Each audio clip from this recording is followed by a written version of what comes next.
Some smooth lyrics. So tune in 7 to 9:30 and don't be late. We about to set it straight. Ain't no half stepping with Marcus J. Word. I'm ready. Let's go. Ain't no half stepping. That's the name of the show. Yeah. Marcus J hosting and we ready to go. Yeah. Hunters talk sprinkle with a dash of humor to the legacy listeners and the online viewers. What you want to talk about? Call it. We're hearing you. Cover all topics. Touch on the main issues. With the flow in this show, bring the heat. Yeah. The word on the street was the Earl on the beat.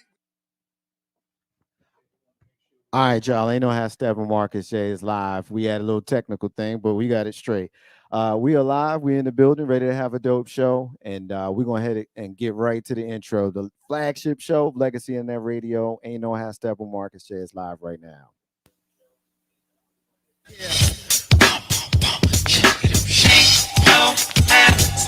It's about that time. It's about that time to get. Yeah.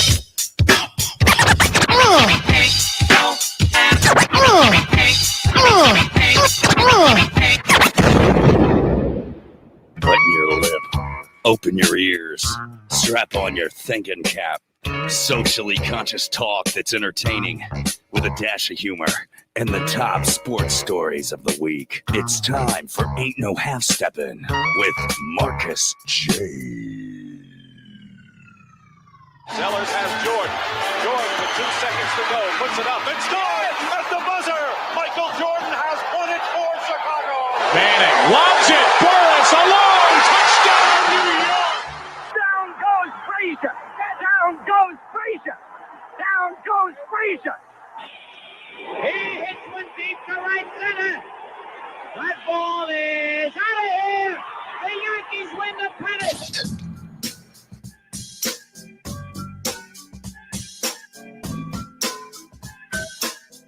Ain't no half stepping. Marcus J is live. We are in the building. Be down with us tonight at 804-402-2893. Be part of the flagship show heard live from New Den of Legacy Internet Radio. Thank you to everybody who's rocking with us. We appreciate those folks who are checking back in with us. Had a little technical thing, but we got it squared away. You know how this thing goes, man. Ain't nothing perfect, nobody perfect, but we take care of each other and we get it together. So I'm happy. I'm excited. We got a dope show. We are thanking the Facebook Live folks and the YouTube Live folks for being here. We're thanking the folks that are checking us out on our replays later on down the line. As we get prepared for tonight's show, of course, we're going to talk about Dave Chappelle and what's going on with the Netflix special and how there's been some backlash. We obviously going to talk about that. We got another movie that's coming out this week, and there's this weird petition that's going on with regards to what folks want to see with that. But the feature thing that we're going to have is a special interview that we're going to have with our sister Candace Dion, and she is the CEO of Dancing with Dion, and we're going to have her just in a few minutes. So we appreciate you guys being patient and hanging in with us as we move towards getting you set up for that. But as we do at this time of the show, every single week, we go around the room, we check in with the usual suspects, beginning with my brother who sits right there. Y'all see him right in front of me. My brother and yours. What's up, John? How you doing, homie? What is up, my brother? How you feeling, man? I'm feeling good. How you feeling? I can't call it, man. You know, I enjoy this, man. This is the safe space. We come in here every single week. We bond, we build, we fuss, we fight, and then we kiss and make up at the end. You know what I'm saying? I appreciate, well, you know, symbolically. Yeah, look, that's a good way to set this show off. Yeah, because you gotta watch what you say. You in this gotta world. watch what you say, because I tell you, they'll take your words. T.I. got a song. Do some stuff. Better watch what you say to me. If y'all don't know about that song, learn about that song. That's one of my joints. You have a good weekend, bro? I'm pretty good. How was yours? You had a fulfilling. I did. I'm gonna share that. I'm gonna share that in the rant later. Yeah, okay. The weekend was. I had a great weekend. You know, I had a great weekend. We talking about movies. I went to the movies. I was in the theater. You were in the theater. I was in the theater with popcorn. And you know, I had some goobers and popcorn and had some goobers and stuff and all that stuff and soda, and yeah, it was good. It was good. What'd you say? No Time to Die, the Bond movie. Bond. Yeah, Okay. yeah. The final Bond. Until Did the he- next Bond. Until the next, well, Yeah, final so the Daniel new Craig. Bond. So I sat through the entire credits, right? Seeing if there was going to be an end scene. There was no end scene, but I sat through all the credits, and at the very end, though, it did say Bond shall return or Bond will return. Right. It always But says it did, that. but it didn't. Normally, it gives the movie Bond Yeah. will return in whatever dolphins with lasers, but this time it just said Bond will return. So I guess they haven't quite figured it out yet. What did you do, Steph? And you know, I still Marcus J introducing, of course, our the co-host of the show, who sits on my right hand every single week, our sister Steph B. As John was asking you, what did you do this weekend, sis? How was yours? Well, first of all, nice to see you all in the den, and always forward, as we say, no looking back. As I'll tell you what I did last weekend, right? Not, you know what? I think I kept it a little bit more chill than usual. The weekend before that, I was at a cousin's wedding. It's interesting what weddings create. I won't say for everybody, but certainly for me. You know, sometimes you're sitting at these weddings. First of all, she was dynamically gorgeous. I'm not just saying that because she's my cousin, but you know, you had a Brooklyn girl living in the, you know, in the VA, in the 7-5, as they say, and then her New Yorican husband. It was just like, you know, all the city folk down here representing in the 7-5, and they had a nice intimate wedding. It was just gorgeous. And as I was sitting there, I was thinking, you know, I want all the fun things that come with this. It looks, you know, nice. I like it. The happiness and the joy, and the two people gazing at each other like they can't live without each other for the rest of their lives, and the oaths and the promises made. And then I was like, but I don't know if I really want it, because can people really do it? You know, it's difficult. It's much more difficult than it appears on a wedding day. But certainly wedding days make you wistful, you know, if you don't have that. So it was interesting. And like I said, it was beautiful. They were a beautiful couple. It's one of my cousins, she has there's 5 girls total, and they all have girls except one. Yeah. So dad is wearing it. You got, you know, that was the other thing. The mother and father of the bride, my aunt and uncle, looked fantastic. There's a lot to be said for how, you know, the generation like right ahead and ahead of us took care of themselves. She looked like she never had 5 children. She was thin, and she was like, if a comedian saw her in the crowd and said, "What are you doing?" She was like, "Oh, you know, I run a small business. So I was stay-at-home mom." And, "Oh, you have kids?" And she said 5 kids. The comedian would have gone on about 10 minutes about how that's impossible. She looked so good. So after all of that sweetness and light and everything else, I stayed in the house and put to good use the party favors of sparkling Martinelli's with a little bit of Makers. That's So, what I did this week. I gotta give a quick shout out to my sister April, who I love dearly. Hey April, if you're listening, April has 12 children, and she is my big sister. I'll just leave it at that. But yeah, she probably, if she told somebody that she had, you know, that many children, and that she has been with the same man, and they all the same, you know, and they've been together for 40 years almost. Yeah, 40 years, something like that. People wouldn't believe it because they'd have to think about that and then guess her age. Yeah. I gotta say, wouldn't happen. That's the other thing. Shout out to, you know, the OG matriarch of the Bryant clan, my grandmother, Janie Bryant. She was there. And I mean, just sharp as a tack, on point. You know, we having our conversation in private, and she's giving me some insights. And she's another one. 13 children. It's so weird to me. Like, people, I would say my grandmother, you know, had 13 children, and people will say, with the same man, and I'm like, she was born when that was what was the norm. I don't know. I'm not shaming anybody, but I don't know what you want me to say. This is an 89, almost 90-year-old woman. What do you think? And then I remember some people had thotty grandparents, and I just did it. So don't put that on her name.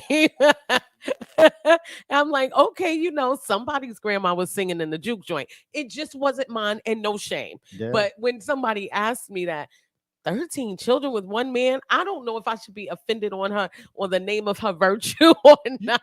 It was a different time. I get a kick out of the fact that it's a different time. I went through Ancestry a few years ago, and in the course of going through Ancestry, I'm seeing a lot of things that I just never really thought about before, like the ages of our grandmas versus the ages of our grandpas. Yes. That's something that I don't imagine is really a big old conversation piece in today's world, but it was certainly It would be now. a thing. My grandfather was 24 and 16. A lot of our grandparents would have been, would have been married in May. What do they call it? May, December romances type thing. But it would be in today. Now, then it wasn't illegal. Right. And also, it's interesting because somebody said something the other day. They were talking about the likability, the reason that women get married now and the reason that women got married then. Right. And they were really talking about likability. And they were like, some of you men are really complaining about the expectations of women because women now actually have a choice, which means you now have to be likable. When your grandparents were dating, likability wasn't on the list. It was, can he hold a plow steady? You know what I mean? It was out of necessity. Marriage had more necessity than it had utility of romance and utility of living. It was more like we got to do this together. Right. So it's interesting. Like if we broke down marriages then and marriages now, it would be interesting to get some people in their 80s and 90s to tell you the real reasons that that they got married. And I don't think most of them would say love. They would say, we made a commitment because we were looking to build stability. Right. Which maybe that's the key. It's a different time. What you're alluding to is the motivation is just different. Yeah.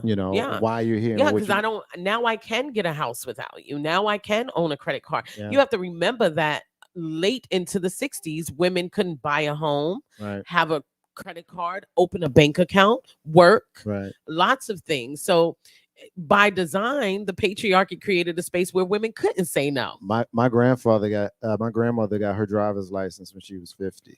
Because think of how long we get so mad about Saudi Arabia, but there was a time here where a woman behind the wheel was unacceptable as well. Ain't no how stepping with Marcus J live from New Dan Legacy Internet Radio. We've got our guest holding, so we're going to get the comments in from our social media, and then we're going to get our special guest to join us here. All right, so Damon says, "What's up, brother? Pretty boy." He's saying, "What's good, Friday? Checking in."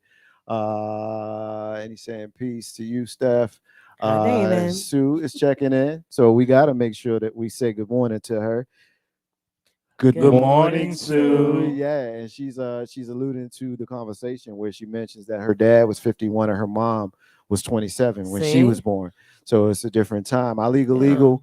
Tamika Robinson is checking in. She said they married because there was a baby on the way. A lot of people will admit that now. So and peace to my big sister Kim is checking in from back home in Jersey. So peace to you, Kim. Thank you so much for being supportive and checking us out and rocking and rolling with us. Ain't no how stepping with Marcus J live from New Den Legacy Internet Radio. Now I am very excited as we are as a crew to have our special guest join us here on the I used to say the live line, but on our video feed.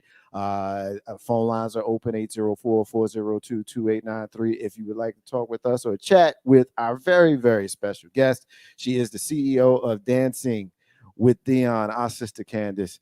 Dion is with us. What's up, Candace? Dion, how you doing? Good evening, everyone.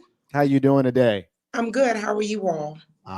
We're doing well. You have Marcus J, John, and Steph here with us tonight. We're very happy and very honored to have you on with us tonight. We're going to talk about your business that you started, Dancing with Dion, and I know there's a story there. So I'm going to start at the end, and then I want you to bring us to how we got there. Okay. Can we do that? Can we play a little game? Can we have a little fun? For sure. All right. So Dancing with Dion is your company. Let's Yes. start there. Tell us about the company, how long it's been in existence, and what your services are. So we are a healthy lifestyle company. We're a healthy lifestyle company. So we desire to uplift and inspire by using whole body wellness to help you grow into the best version of yourself. Just that simple. Yep. And so um, the different things we offer are I am a certified Zumba instructor as well as a certified natural health counselor. And the business has been going on for November will be 8 years. 8 years ago, I lost my job and started this business. And by the grace of God, it's still going. Even in the midst of the pandemic, it's still going. But as far as the services, we offer some in-person classes still here out of RVA, out of Richmond, Virginia, and then also a virtual dance fitness subscription service, kind of like how Netflix work.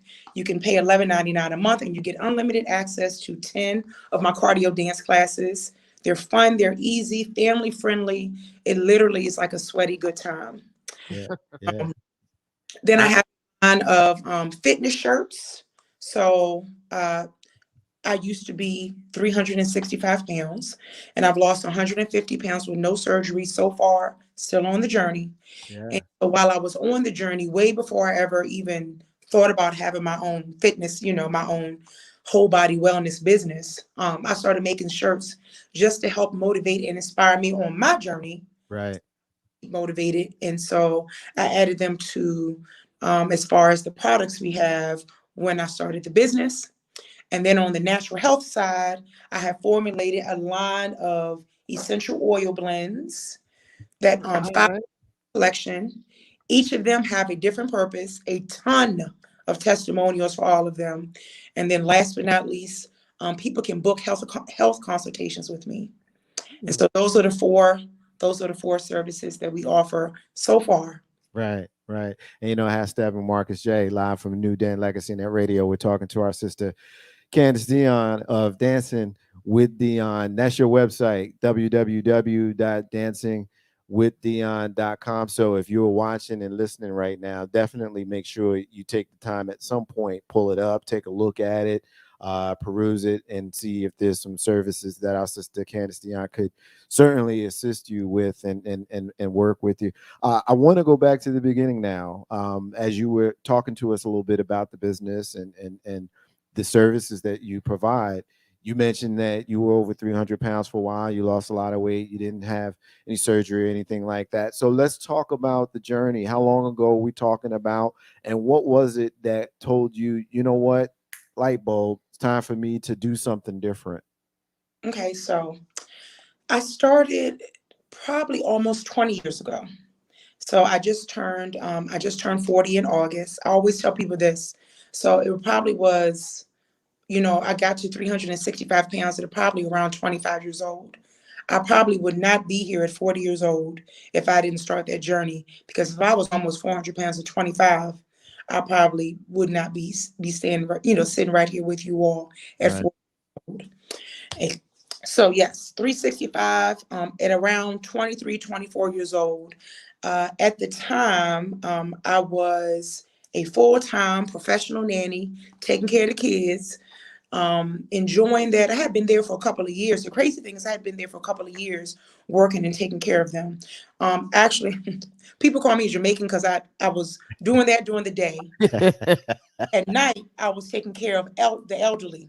Right. So one end, younger during the day, older at night. And so Right. I had multiple jobs. And so they went to a private school. So whatever. I didn't have like a big aha moment. I honestly didn't when I started my journey. I didn't have that. I didn't have any doctors threatening me with, serious health issues. They could have. I just wasn't going to the doctor. That's the problem. They Right. could me with different serious health issues. I just wasn't going to the doctor at the time. Right. And so, but I didn't have that. I even had one of my girlfriends, her daughters, She has several daughters, and kids can say a lot of things. And even a couple of years before me starting the journey, she was like, Miss Candace, why are you so big? And she just busted out and said that. Yeah. And that didn't make me want to change either. None of that. I even had the thing of being on Dominion, not being able to fit on it.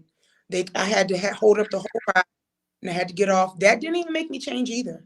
That was a couple of years before. So, and all of that might have been in the back of my head, but it wasn't like a month after that I went and started the journey. No, it was like years later. And so I didn't have a big aha moment. Just for whatever, one day while I was waiting to go pick up the kids from the school, I turned on a 30-minute show and decided to get on the treadmill that their mother had at the house and walk for those 30 minutes. I had been working there for years, so I had been passing that treadmill for years.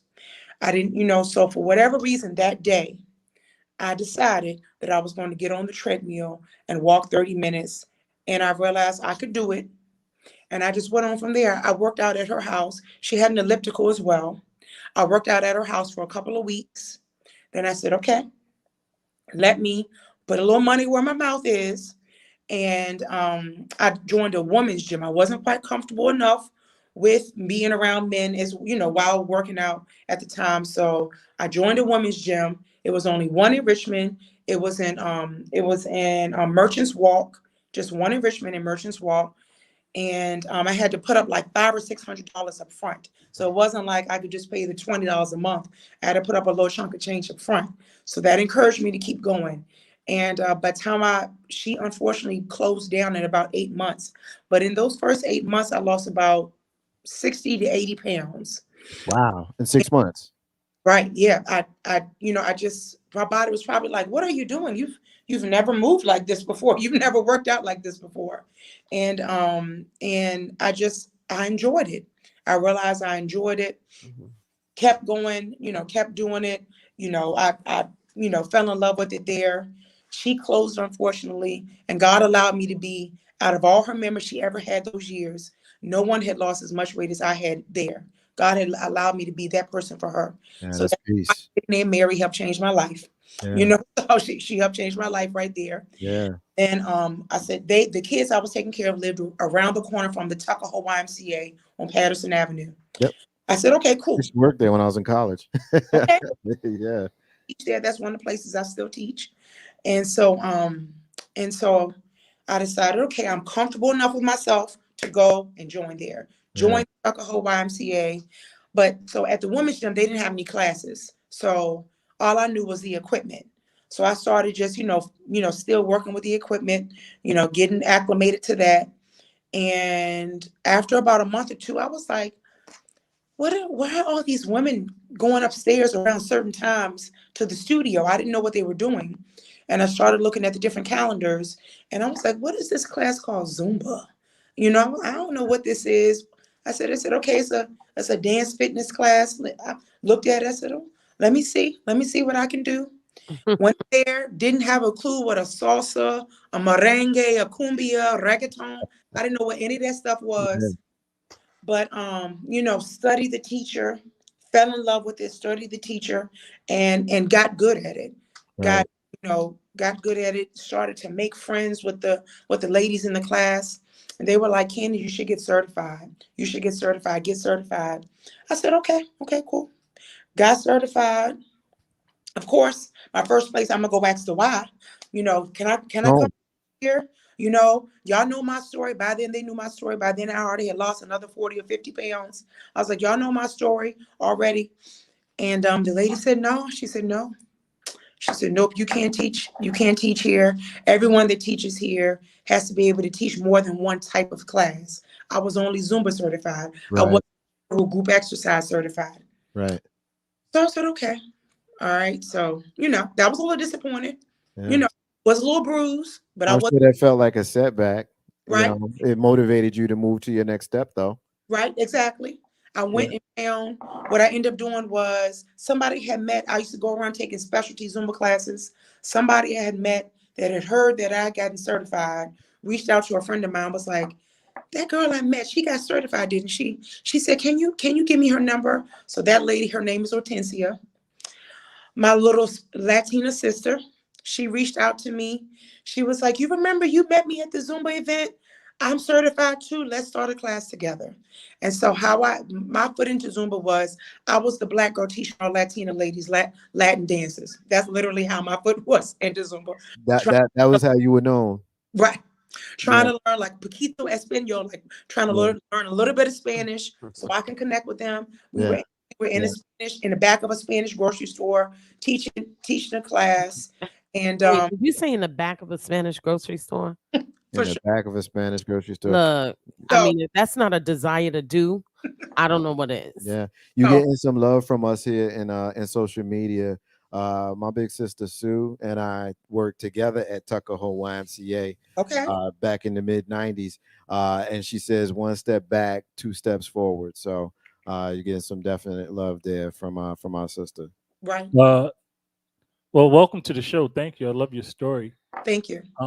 I've had a weight loss journey myself. At my heaviest, I was about 370 pounds a long time ago. But Okay. I've slowly brought it down over the years. I'm down to about 280 right now. Congratulations. So thank you. So I know the struggle. And with me, it was just hitting the mark and making the decision that I'll never be that heavy again. You know, Exactly. so I had to break it down to, 3 whatever. And then it was 300. And then it was, I'll never go over 300 again. And 290 and 280, 80. And so now 280 is it. I'll never be heavier than 280 again. Okay. I just brought it down. But having seen, all that you offer and as far as products and classes and all of that, it seems like a really good thing. In this area, I haven't seen a lot of it. Have you gotten a lot of good response here in the RVA? Oh yeah. Yeah. So God has allowed me to make a pretty big footprint when it comes to Zumba in Richmond. I've been certified this 10 years now. September was 10 years. So I've been teaching for 10 years, been in the business full time for 8. I've literally taught from prisons. I've taught inside of prisons, from then corporate, Capital One, Dominion Power, Philip Morris. I've rented a ton of places. I've taught inside the science. I've literally taught everywhere. Some of the most popular classes now in Richmond, they were my students at first, and then now they're teaching. And so God has allowed me to make a big impact in Richmond. Probably where the biggest impact happened was I used to rent a hotel ballroom over by the airport for years. 50, 60, 70 people every class, Monday, Thursday, poured in there, just coming in and taking the class. And that was probably we ended it about like 4 years ago, but for like 5 years straight before those 4 years, it was serious. And people, I was the black girl that had a real body, right? That was doing it. Yeah. That's what it was. I had a real body that was doing it. And there are so many people now that took that class for years that are now teaching now. And so I'm grateful. Things are different now, right? Things are different. And I've had to adjust through that difference. But God has taught me a lot in having to shift and adjust through transitions and saying, look, you still act right no matter what you see. Like God has taught me, right? Right. So, but I'm grateful for fitness in the Black community in Richmond has grown tremendously. Well, it needed to, because we are a restaurant town, and every day you look up on another corner, there's a new restaurant. Right. So we need it, especially in our community, a lot. Have you gone virtual yet with your programs? Yes. So of Tell course, us about that, please. yeah, I was teaching 4 classes a day, which is a lot for the pandemic, right? 4 classes a day. So that went to 0 when the pandemic happened. Was a little scared, but God brought me through. And so what I was able to do was, I don't know if y'all familiar with the website called Vimeo, which Yes. is, so, God led me go ahead and invest in the highest packet they had. So I got like 3 terabytes of memory, hundreds and hundreds of hours of memory. And I was able to make my own, like Netflix, like a subscription service. And so people can sign up, and then they can get unlimited access, meaning they can watch each video as many times as they want. They can watch each video any time of the day, and they can watch it on any device, phone, TV, laptop, for only $11.99 a month. That's all on the website. The classes are fun, easy, friendly, kid friendly as well, meaning, not cussing, no cussing and things like that in the class, but yes, so I was. What about going live? Have you done that? So this is the tricky thing about Facebook, as I'm sure y'all know. Right. Music rights issues. That's the thing. Way before the pandemic, I've been put in Facebook jail. Yeah. But because, so if I play if I play 30 seconds, I know people that can somehow get past it, but I've been put in Facebook jail. So going live on Facebook is me having to literally trying to find songs that are Not have good beat. copyrighted. Try TikTok. Yeah. Okay. Cool. TikTok has a much bigger selection of music that they will let you play, and you only need, I think, 1,000 followers to go live, and it's really good. Yeah, Okay. that's actually a very good idea, because I can speak to the situation that you're referring to with Facebook. Obviously, we're on Facebook Live now, so I have experienced similar challenges, and I made changes to how we do certain things because of it. Right. And so I can imagine the challenge that would provide that would provide to you. Ain't No Has Steppin with Marcus J, live from New Den Legacy and that radio. We're talking with our sister Candace Dion of Dancing with Dion, and you can find the website at the same words, dancingwithdion.com. You getting some love from our family in New Jersey. They're saying, our sister Kim is saying thank you and congratulations. Congratulations to you. One area that I want to kind of get into is the entrepreneurial side and the origin of that. You had mentioned in your bio that you had lost your job, which led you to entrepreneurship, which coincidentally is a big part of why many folks are led there, but it obviously seems to have been successful for you. But I'm sure you were scared to death, as many of us are when we lose the job. I've definitely been there. I've lost a job and it doesn't feel so great. So talk to us a little bit about that period of your life and that period of your transition. I'm guessing based on the timing, you were going through the weight loss journey at that time. So you had a lot going on. Right. Pick us up there and bring us to the present.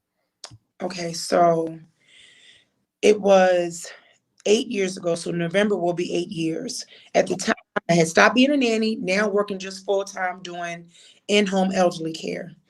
And it's kind of funny because we're kind of in the same situation now with having to choose or possibly be forced to take the vaccine, right? So then I had been taking care of this 90-year-old couple for many years, and their daughter, their daughter that particular year was like everyone had to get a flu shot. And I just wasn't one to get flu shots, especially because I loved natural health. I was already certified as a natural health counselor by then. And so because I love natural health, I just wasn't a big fan of getting the flu shot. And I prayed about it, talked to my family about it, and I was like, God didn't lead me to get the flu shot. So I told their daughter, she was like, what did you decide? And I said, no. She said, okay, well, that was a Monday. She said, well, Thursday will be your last day and we'll give you a week's comp pay. So that was it. That was it. I said, okay, Lord, you got to finish out the week and you got paid another week, and that was all the notice and you got from these people who you'd worked for and taken care of. And the main, 90 married couple, the main one to take care of their parents. Yeah. But I was already teaching like 2 or 3 classes a week when I would get off of work. And so that is where God wanted me to be. I just was too scared. See, I was already complaining about that job. And God was like, I'm going to push you where I want you to go, but I'm going to scare you because you shouldn't have been complaining. You are ungrateful. And I'm going to scare you a little bit.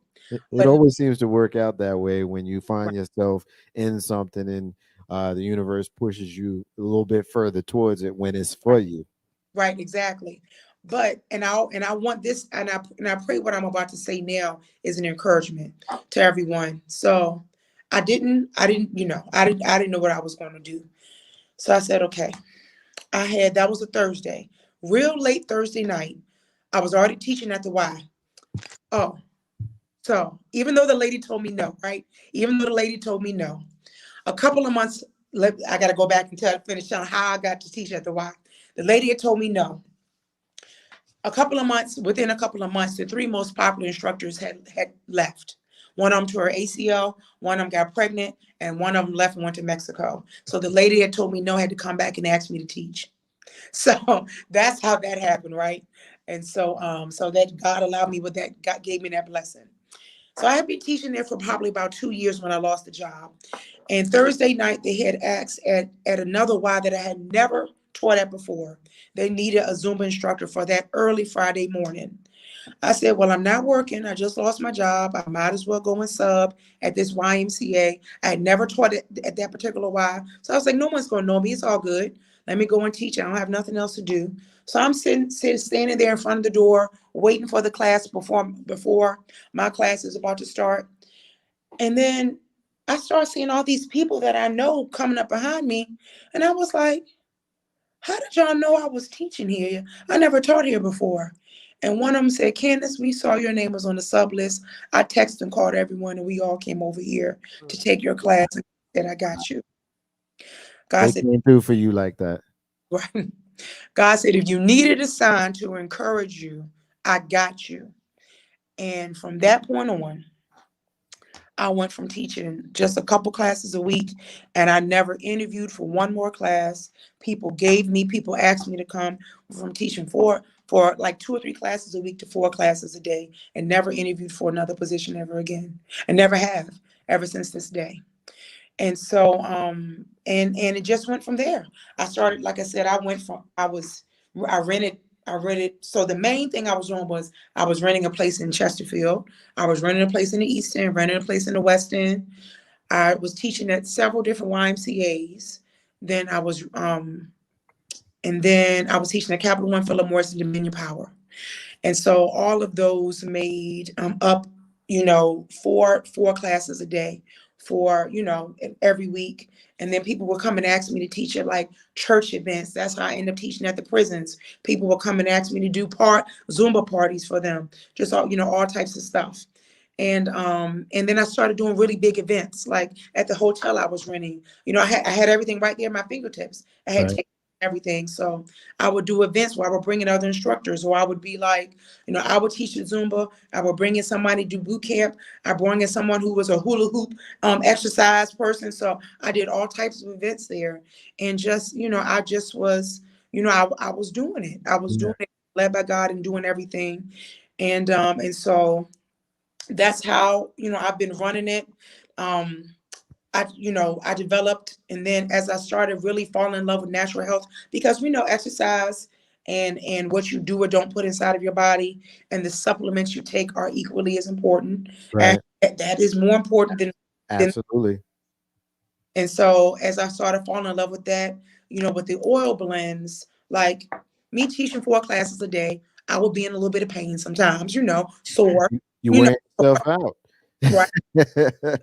Still lifting weights and doing this and everything else like that. And so I started researching what essential oils can help me with my knee pain and things. So I researched, put love into it, formulated an oil blend for that. So the 5 oil blends. I have one for pain called Ease the Feeling, one for hair growth stimulation and scalp health called Grow It Out, one for focus and concentration.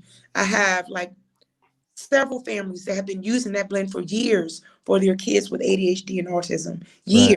Right. I have one blend that's called Think It Over.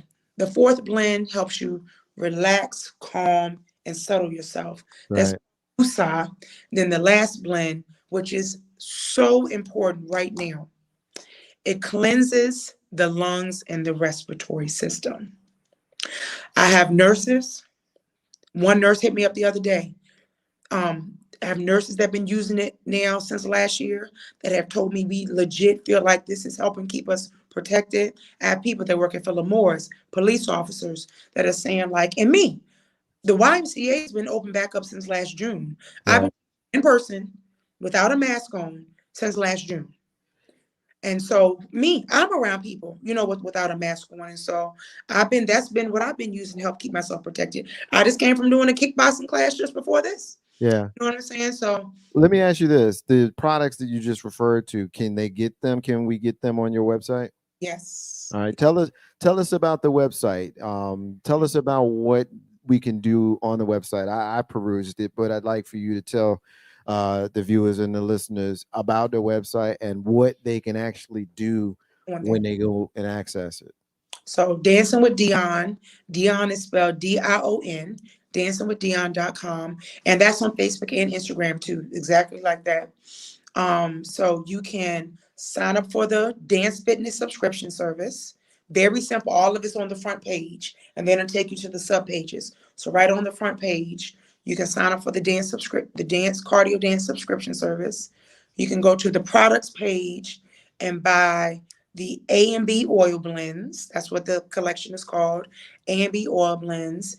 And on there, it gives you all the directions and the ingredients, so you know exactly what you're putting on your body, or or inhaling in. And you know exactly how to do it. Each blend comes with a card with directions and ingredients as well. So you can buy that. You can also look at all the fitness shirts, and there's a couple of them. So I have like 12. I have the one for men, and let me know if y'all like this saying. So the one for men, and most men like it. So it says savage, not average. So that's the I one like it. I like it. for I average. like that. And so, but then I have a couple of them that say like, for women, I came to slay, not play, sweat now, smile later, thick, Right. good vibes, all of that. You Yeah. can buy the shirts on the website as well. And you can book a health consultation on the website. And all Okay. of the products, all the testimonials are on Facebook and Instagram. And there's some testimonials as well on the website. So very simple to use and go and see. And you know, Steppin Marcus J live from New Den Legacy and that radio. We're talking with our sister Candace Dion, dancing with Dion. As we move towards our close, Candace Dion, tell us one last thing that you want the viewers and listeners to know about you, to know about the product, and also as you move towards a close, share with us. I always like to have people multiple times talk about their website. So tell them once again how they can get in contact with you. Okay. So I always want to leave everyone with a bit of inspiration. If I can do it, anybody can do it. It's just that simple. I want if no one remembers anything else, if I can do it, you can do it. Fitness doesn't have one shape or size. So God allowed me to start the business while still simultaneously on the journey. And so if people look at me sideways, like what she thinks she about to teach me, she's still kind of thick. I do not play when it comes to my classes. I don't play. And so let your craft prove them, shut them up. So, let the craft shut them up. So, I've had it, people, comparison can be the thief of joy. People do that to me, but I know what the skills God has given me. So if any entrepreneurs are listening or whatever in life, if you know the skills and the craft that God has given you, do it and do it well. Do not question it. Do not question it. I don't question myself. I get up, I get on the stage, and I'm Candace. I'm Candace, but when I'm teaching, I'm Dion. Just like Beyonce is Sasha Fierce. There you go. I know exactly what to do. And so if you have something on your heart to do it well. You might not know all the parts and pieces and everything else like that, but if you have faith with works will create success. And so that's I'm living proof. I'm shifting. I had to change the whole entire business during the pandemic, but now, because I don't only have to make money in person now, this Opens up a lot of stuff, open other avenues. right. The sky's the limit. Now I can possibly make money 24 hours a day. Yeah. And entrepreneurs, if you're listening out there, Don't let changes scare you. It can be a beautiful thing. Flowers grow through dirt. So if you're in dirt right now, you better grow through that dirt and blossom. Right. Diamonds are made in pressure. That's what it is. So be encouraged, everyone. You can do it. Push through. Do not stop. I'm not stopping. I would encourage you not to stop as well. And when it comes to getting healthier, don't let the scale drive you crazy. Fitness comes in all shapes and sizes, and you do not have to be a fitness model to be a model of fitness, and you don't have to be a perfect size to inspire people. So my website again is Dancing with Dion, Dion, dancingwithdion.com. And on Instagram and Facebook, the pages are Dancing with Dion. I am so excited that we had you today. Your story is inspiring. The work that you've done, from the weight loss to understanding that it's time for me to move on when the job was lost, and creating the world that you wanted to live in. And in the midst of you going through your own journey, you bringing people with you and inspiring people. And I want to say thank you for doing that for our people. I'm proud of you, sister, and this is the first opportunity that I've had to build and to bond with you. I got a lot out of this, and I'm glad that we had an opportunity to share this together with the viewers and the listeners and whoever happens to take part in this and see this. So my very, very, very heartwarm and sincere thank you to you for being a part of our show tonight. I've got the website tagged in all of our stuff, so hopefully there are folks that will participate in maybe supporting you and purchasing some of the products that you have and services, and it all sounds real dope. And I look forward to maybe having you on again when maybe you have some updates that you want to share. You've got a home here. All you got to do is reach out. So I look forward to another time. Thank you all so much. Continue blessings to all three of you all. Blessings and elevation. I appreciate all of you. Thank you so much. You got it, sis. You have a good night, and you be safe in whatever you do. And we thank you.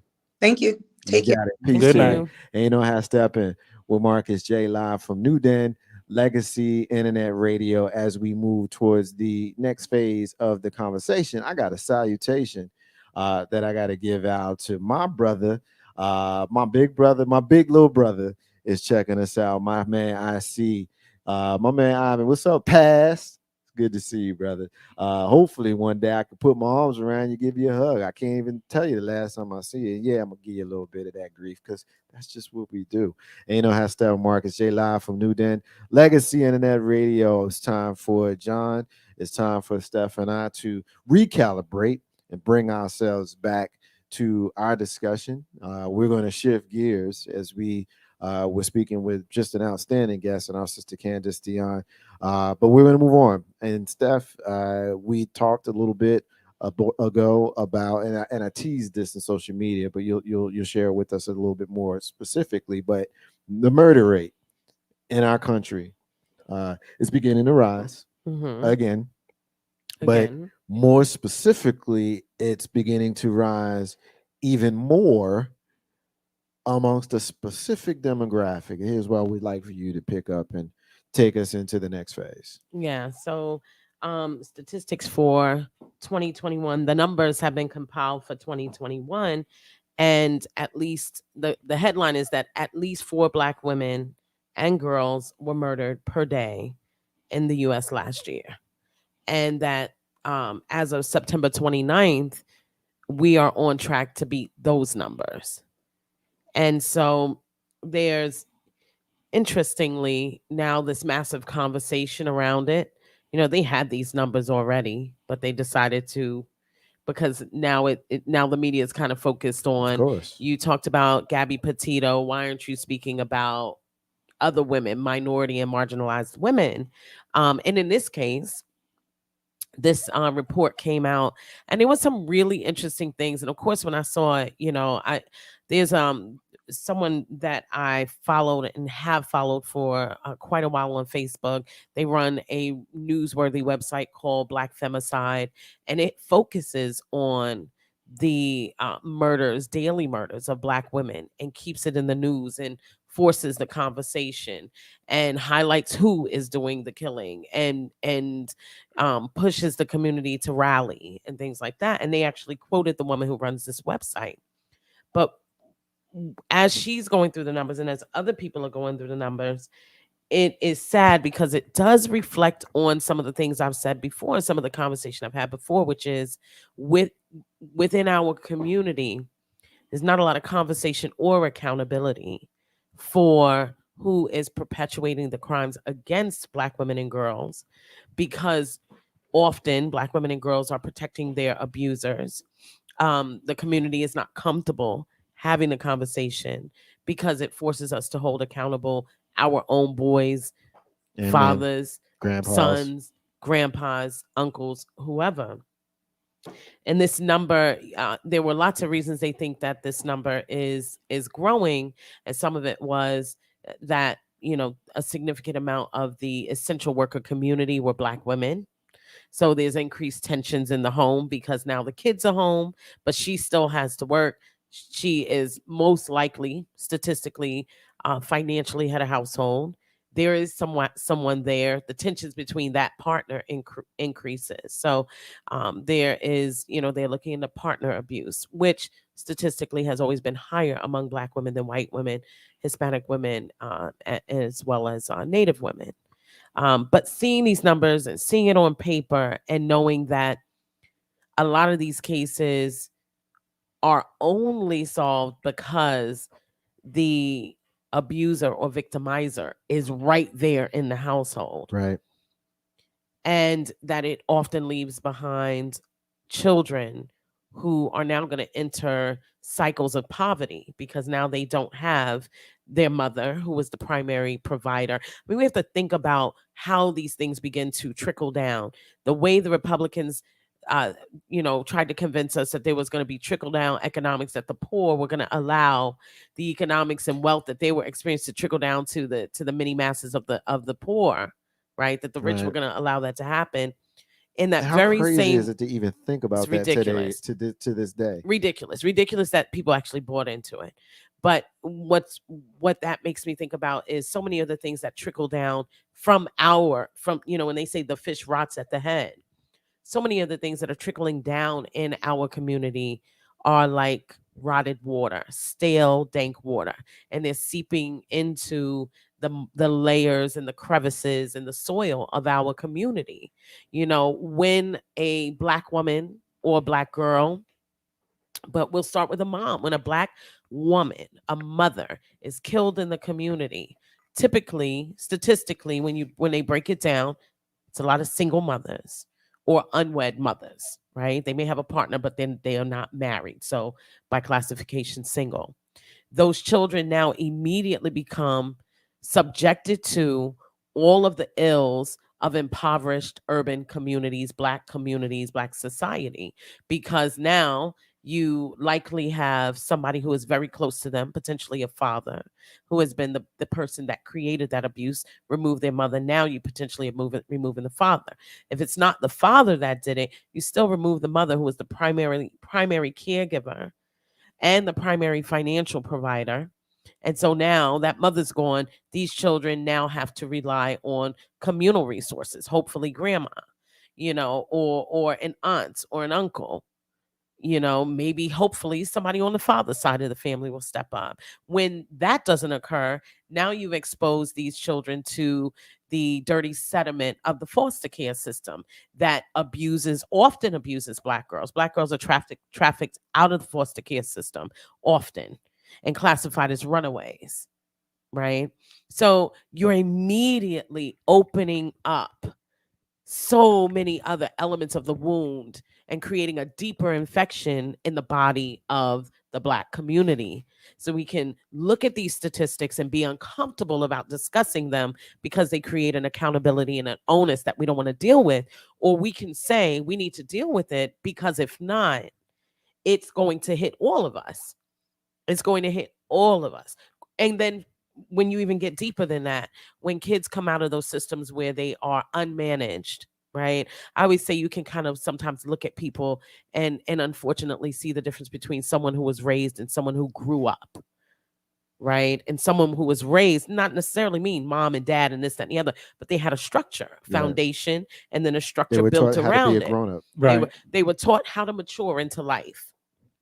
They were A- guided. Guided. And Right. a lot of these children are now just going to grow up. So They're not going to get the exposure of being raised. So again, it starts with the hugely hurtful statistic of Black female death, and then it starts to seep deeper into further breakdowns of the community. And we swear we want to talk about breakdown in the community when we want to talk about welfare and single mothers and women rejecting men that they shouldn't be with in the first place, right? That's when we want to speak about it. But once it's time to actually address crimes against Black womanhood, we don't want to speak about how those crimes become dirty, nasty, entrenched, fetid wounds in our community. So right now in today's society, let's say in the past decade from 2010 to 2019, right? Is that still a statistic that Black women are and I'm asking genuinely, that Black women are primarily the financial structure in the household, and that single parenting is still, as much higher in the Black community as others? Is that still what we're looking at? On paper, yeah. And part of it too is statistically those things go hand in hand with other elements of it. Black women being the most educated body in the United States, not just outclassing Black men, but outclassing Black men. Excuse me, not just outclassing Black men, but white men. So recently, because I've been telling people about that for a while. Recently, I saw a program where they did a breakdown of the study, and when they went with the percentage, they said they built that number based on the column that they were in, not in a what do they call that, sectioned study. So they didn't take a full number of people, right, and say that Black women are highest percentage based on a full number. They did that among each one broken down. So you had whites, Blacks, Spanish. So among Black people, the women are the far more educated as percentage of the population to their person. But educated people who are getting degrees, it's like Asian Americans are like killing everybody because they put I think they put East Asian and Indians together, and if that's a bad term, I don't want to offend anybody, but they're like killing everybody. Then it's white men, white women, Black women, and everybody else is falling behind. Well, I got my numbers from the Princeton Review, and the Princeton Review listed, as I said, which is that Black women Right, but trend that higher. Princeton thing is they categorized it. They No, didn't I'm take the telling you whole what I thing. read, not what Okay. you read. I'm telling you what I read. And so what I read thoroughly, and I'm happy to post a link to it, breaks it down very clearly. And part of the reason is that Black women are pursuing higher degrees more so than everyone else. So when you get beyond the bachelor degree level, what they've recognized, and that has been over the last 15 years, is that a bachelor's degree only got them Black women are chasing earnings. A bachelor's degree was only getting earnings that were equivalent to what someone else would have gotten with a high school diploma, to someone else, meaning someone in a privileged, non-marginalized class. So for Black women, getting a master's degree became a money grab. It became a part of the seal of approval because you're already in corporate America, and now you're in a space of where, in order to move up, they're already telling you, well, yeah, you got to have a master's, or you got to have this, or you got to have that. So what the study I was reading and have consistently seen has been the pursuit beyond bachelor's degrees, which is what is leading to that status of the most educated, meaning they're pursuing master's degrees and PhDs at a much faster and higher level. Okay. So But no, my thing was only with that because I've been pushing that for a while, and then I spoke with somebody, and what it was it didn't want to confuse people about the sheer numbers, because somebody would say to you, there only about X amount of black women in the country, period. So in that standing alone, they can't be, because you got 5 times as many people, so and so. that's But it's not a percentage. necessarily the It's a case. percentage categorized, because there are X amount of million people Okay. who got Because who this got is something masters I and wanted to doctorates. talk about and it matters to me, Mhm. how is that relevant to the death No, rate of the women I that wanted I'm to talking go. about? I wanted to go back. I was expressing why I brought it Okay, up. I just don't and want I to wanna go down. back to the. If you want to disprove it No, later. I don't want I'm to okay with disprove it. that, I but- want to. It's not about disproving it, because it's been proven. I Mhm. want to make sure that it's not misinterpreted. And But that was the I don't point. think there's I don't think there's truly a reason to misinterpret it. Like I said, I'll post the link. But the other side of that is it becomes a relevant part of it. And that's one of this in itself, while you may not intend for it to be, this in itself is exactly what occurs when these statistics come up, that significantly impact and are causing an implosion amongst Black womanhood, is that it gets lost in the sauce. It's, and I would say this, at the end of the day, it may be uncomfortable for people, but Black women are financially and educationally the backbone of the Black community. Absolutely. Right. So if we So pause that's it, that's where we want to go back to. we pause Right. it right there. Right. What I said about that leading into that was, they said that is one of the reasons that this is occurring Right. in the Black community, because there is tension. There is an increased tension. And now she's home more frequently or more exposed to the domestic violence of a partner. But, again, it's important to focus on the things that are supporting the issues behind it, and not to, well, let's have a disclaimer about that. I don't give a shit about the disclaimer. What I care about is the fact that Black women, 4 Black women per day last year in these United States died. And there is an onus. Were killed. Let's be clear. Were killed, were murdered. Right. And there is an onus on a community, and that community will often find ways to, well, was it Black women for this? And was it Black women about that? I don't want It's not to relevant. And that's my point to Right. you. And that's where I want this to sit right now, brothers and sisters who are listening. Because what has happened within our community, you can say, I don't have a sister, I don't think about my mother, you can say any of those things. I'm not worried about my aunt, or I only worry about the women in my family. But what you have to remember is that if something occurs with me, the mental impact that it has on the 2 people that I birthed and brought here, my son and my daughter, can eventually impact your community. Your daughter comes across my son. My son is wounded over my death, my murder.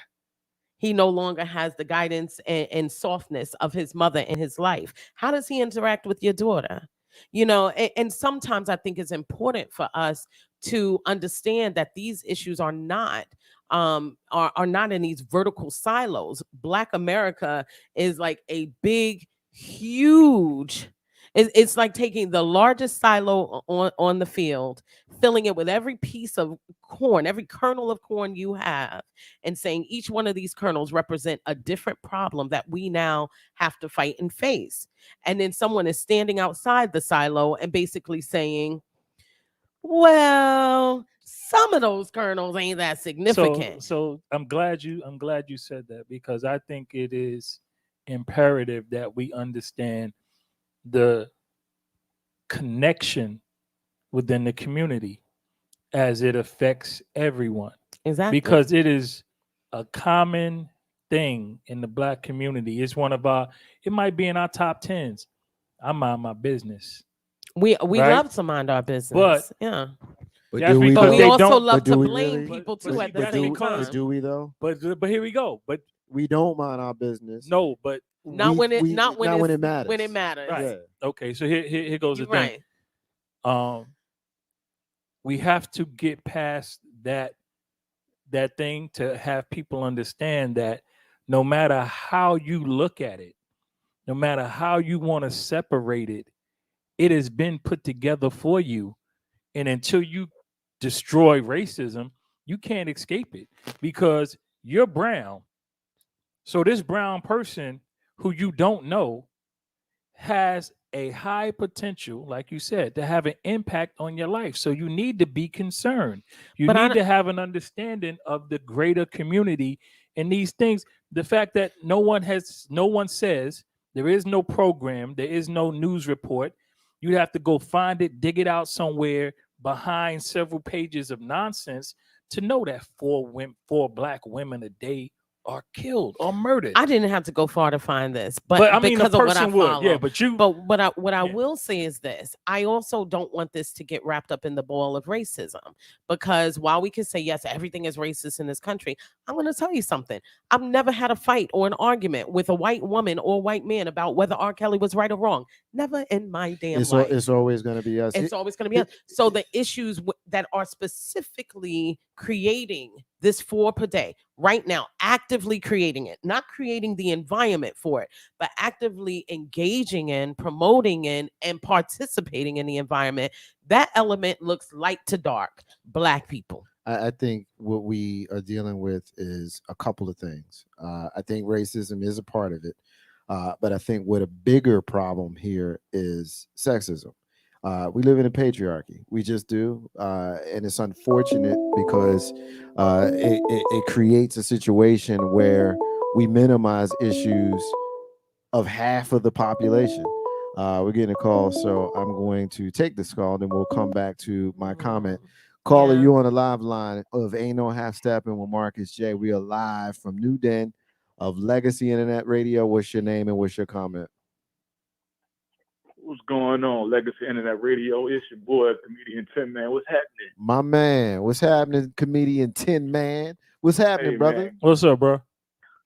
Hey, man, blessed, man. Okay, hey, I had to call in and get the hottest internet radio show in the land, only radio show in the land, still standing. A shout out, man. It's been a while, man. Yeah. I appreciate you, man. You checking us out? You know what we getting into right now? You just calling in to give us some love. Hey, man, I'm listening to the situation. I just called it because I just got in the house. Okay. The R. Kelly situation, man. I'm listening though, man. I don't want to intervene, you know what I mean, say anything about it because I got my mixed emotions about it myself. But to the young lady that's speaking, man, she's speaking some good stuff, man. I appreciate you saying what you're saying. Yeah. Well, we appreciate you, man. You were one of those people who, from the very beginning, from the first time I had an opportunity to give you a pound, dap you up, and give you a hug, you've always been supportive of me and anything that I've done and anybody that I've had with me. So I give you your flowers every chance I get because I know you're going to reciprocate. And that, to me, man, is what I love, think brothers man. are supposed to You know do. that. Yeah, I appreciate you, man. Yes, sir, man. Take care of yourself, man. Love y'all, man. Keep doing what y'all doing, Hey, man, we love you too, brother. Ain't no hashtag Thank Marcus you for J. listening, bro. Live from New Den, sir. Legacy Internet Radio. My brother, comedian Tim Man, is one of my favorite people. Let me get back to my point. As far as patriarchy, we know that as men, we don't always have the kind of sensitivity to our sisters, our women, and their issues as we should. Then you throw the issue of not only are we dealing with women, we're dealing with black women. So they got a double whammy. I live with one. So I see that the racism is different for sisters than it is for us. And the care that is taken with black women issues is different than it is with us. So again, you're dealing with racism and you're dealing with sexism. So now you look and the incidences of people actually taking it back even different from the murders. We talk about missing people as well. To me, it all kind of is the same. It's the indifference to trauma of our women. And the unfortunate reality is those of us who are tasked with protecting them often are Sleep on the job. Often are the loudest ones in opposition to the issues because many times we're the ones that's perpetrating it. I would venture to say that those 4 sisters a day that's dying ain't getting killed by white people. For the most part, no. So watch hold this. on. They're getting killed by brothers, ain't they? For the most part. Right. And the brother of the brother is saying, but what's the problem? The brother of the brother is saying worse things. The brother of the brother is saying things like, well, y'all need to pick better.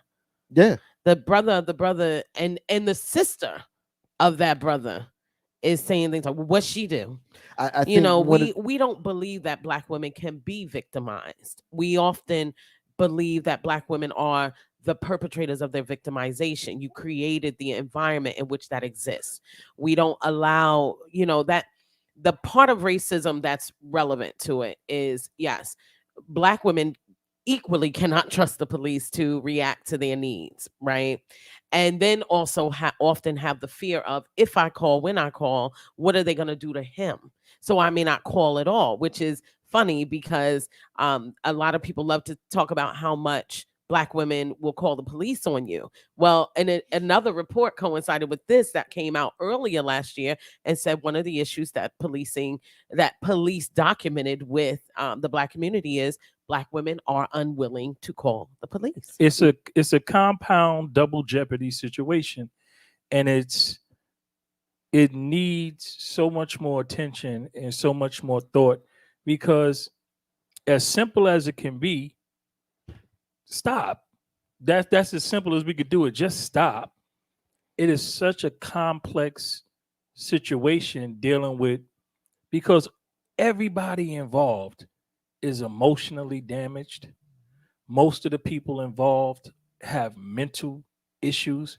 Anybody who acts violence on somebody to a degree to kill them has a mental issue, right? And all of that trauma is never addressed. All of this, and you were saying about how we talk about it. Everybody always yelling, and this is Black people too. Black on Black crime. What are they talking about? Oh, Black men are killing each other. Nobody ever mentions 4 Black women a day being murdered by their spouses. And when people say that, oh, look at Chicago, and that, nobody's talking about in Chicago 4 Black women a day. There were 48 Black women murdered in a very short time span in Maryland alone. Yeah. Yeah. So you know, no, but look, we in the middle of football season. Nobody talks about how that domestic violence almost doubles in football season. Yeah. Like, what kind of, and listen, and people speak about it as a matter of fact, as opposed to an issue that needs to be dealt with. If you know it's a reality, why aren't we doing something about it? Why are we just talking about it? What you said earlier, Steph, was spot on when you alluded to the butterfly effect of your son being traumatized by your laws, engaging with my daughter, and now you've got that multiplied by 48 over a short amount of time in Maryland. Exactly. You know, and it's upsetting to me because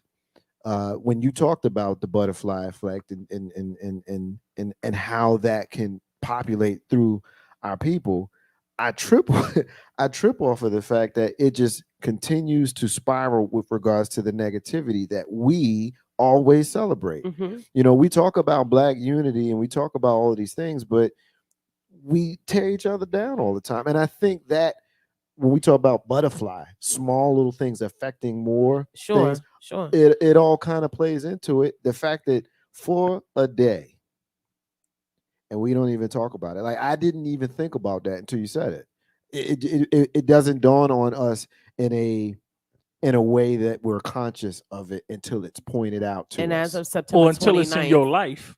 as of September 29th, we're trending upward of that number. So that number's going So the up. number's going up.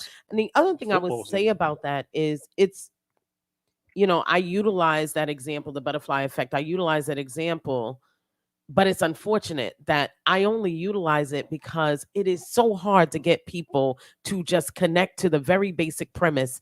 No caveats, no discussion, a point blank period. 4 Black women per day were murdered in the United States of America in 2020.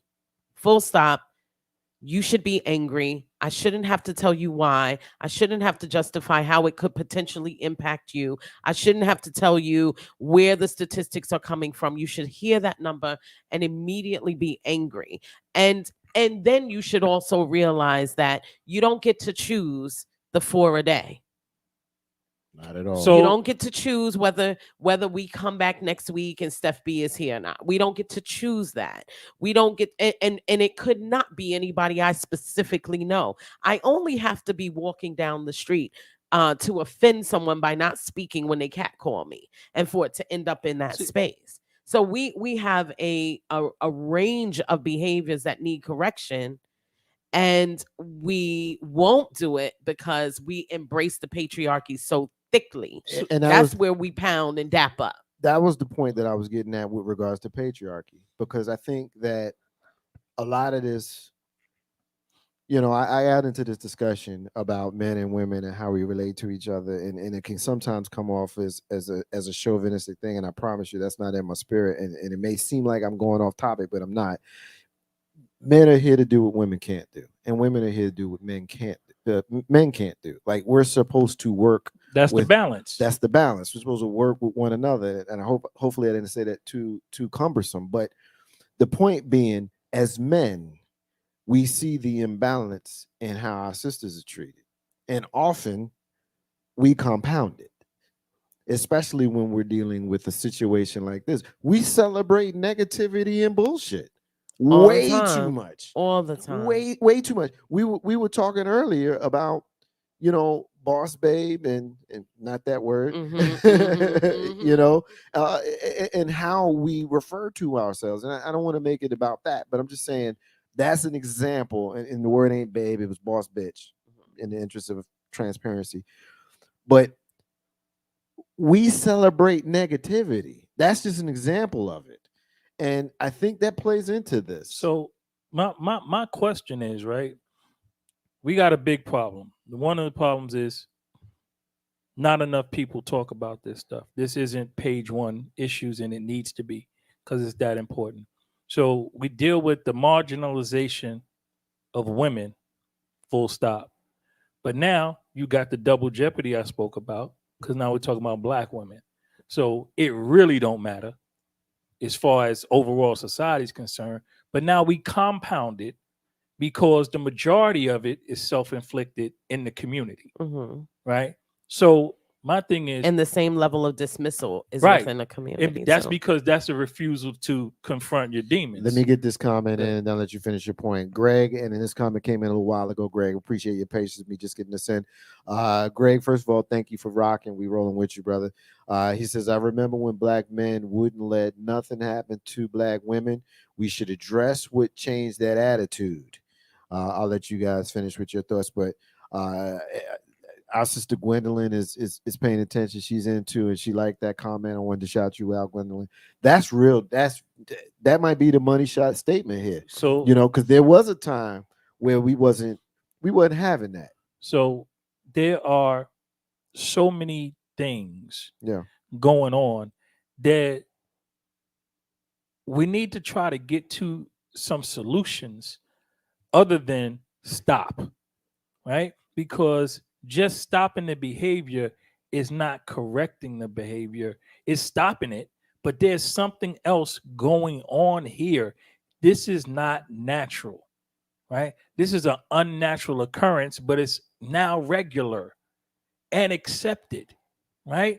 So how do we get to this? Because there's something much bigger going on psychologically that's causing these people to lose their minds. This is unacceptable. I don't know, whatever number it is, it's too many, right? So that 4-day are murdered, right? Now, some mathematician to get into the numbers and start breaking it down, or how low how it is a natural occurrence. The matrix goes out this way, that this many people, and because of this situation and closeness and proximity and how the community is constructed, it multiplies and so on and so forth. And all of that stuff might be true in its own right mathematically. However, I know it is not a natural thing for people to kill their spouses or their loved ones or people within their community or even people who look like them. That's not natural. And it has become a regular, reoccurring situation. And I don't know the solution, because we still haven't identified the real problem, and we're still not willing to have an open, honest discussion. We're sitting here talking just three people. But like you said, the brother of the murderer is like, well, what did she do? Yeah. Right? Come on. Yeah. It don't make a difference what she did. It's not. It wasn't a It's death not penalty. a murder. It was doesn't. not the death penalty. Yeah, it's not the death penalty. And there are women in the community who are just as trained to overlook what the patriarchy gives them, as long as they can have the patriarchy in place. Yeah. You know, that's the catch-22 right there. It really is, because don't get it twisted. These conversations can be just as difficult. There are probably more women out there who supported R. Kelly than men, because that was his core demographic. So the fact that he was getting as many streams as he was getting late into that situation tells you, from what has been noted is a primarily female fan demographic, tells you everything about the fact that those 4 women a day would have just as many sisters that they couldn't trust in their circle as men, because you're co-signing on this behavior for the benefit of your brother and his dirty mouth and his dirty hands and what he does, for the benefit of your son that you calling your king and you need to put him in place because he acts like a pauper. We will do that. We will do that, because not my baby. I mean, let's be real. We will do that on camera after our son does something, and it's like, noted gang member, blah, blah, blah, was shot down. And it's like, he was a good boy. He had some problems, but he was a good boy. He wasn't a good boy. I want to address. He was a terrible person. I got to address you that. You love though. him, and that's cool. I can hold on. You're a terrible person. I got to address that. And this is a problem we have. This is a problem. I want to address that. First off, unfortunately, the majority of people we deal with in this country, black, white alike, are too intellectually unsophisticated to even understand what the hell we're talking about. That's sad. Second off, there are sub communities within our communities. He's improved on calling people stupid. It was a very intellectually unsophisticated. Because listen, hey, wait, you know why? You know why I say that? I say that because I don't want to have to talk to another person with a master's degree who's just stupid. When it comes to understanding the complexity of the human condition. Here's what I was saying. I'll let you finish. But I just felt like Kanye and Taylor Swift just now. Wow, did I do that? John's got a tan. He can't. But he can't be Taylor Swift. I understand what you're trying to say, because I remember in college going through journalism studies and all that kind of stuff. They teach you that they give you the news on a 6th grade level for that reason. That's true. For the very reason of what you're saying. And they actually ask you not to go above a 5th grade level. So listen, watch this. No police officer in this country has an IQ over 125, because a person with an IQ over 125 is not an effective police officer, because he thinks too much. He's too smart. Right. To realize he's doing something stupid. Critical thinking on that level does not allow you to follow the rule book. Right. Yep. Absolutely. So, agreed. I'm not chilling. I would question everything. The irony is, you want a smarter guy or gal as with a gun, with a police, but it won't work. No. But see now. So getting back to my point, now we're dealing with micro communities, macro communities within our communities, right? So when that woman says, my son was a good boy, he was a good boy in that circle, right? Well, right. He didn't but kill the anybody circle, in the family. meaning he was a gang. He wore a bandana, but he might not have been a shooter or a banger. Right, but where they grow up on this block, you wear that bandana, or you might wind up in a problem. He might have been one of the what they call the safe kids or the stoop kids. I get what you're So saying, wait, let me finish. There are lots of things. Then you have people who are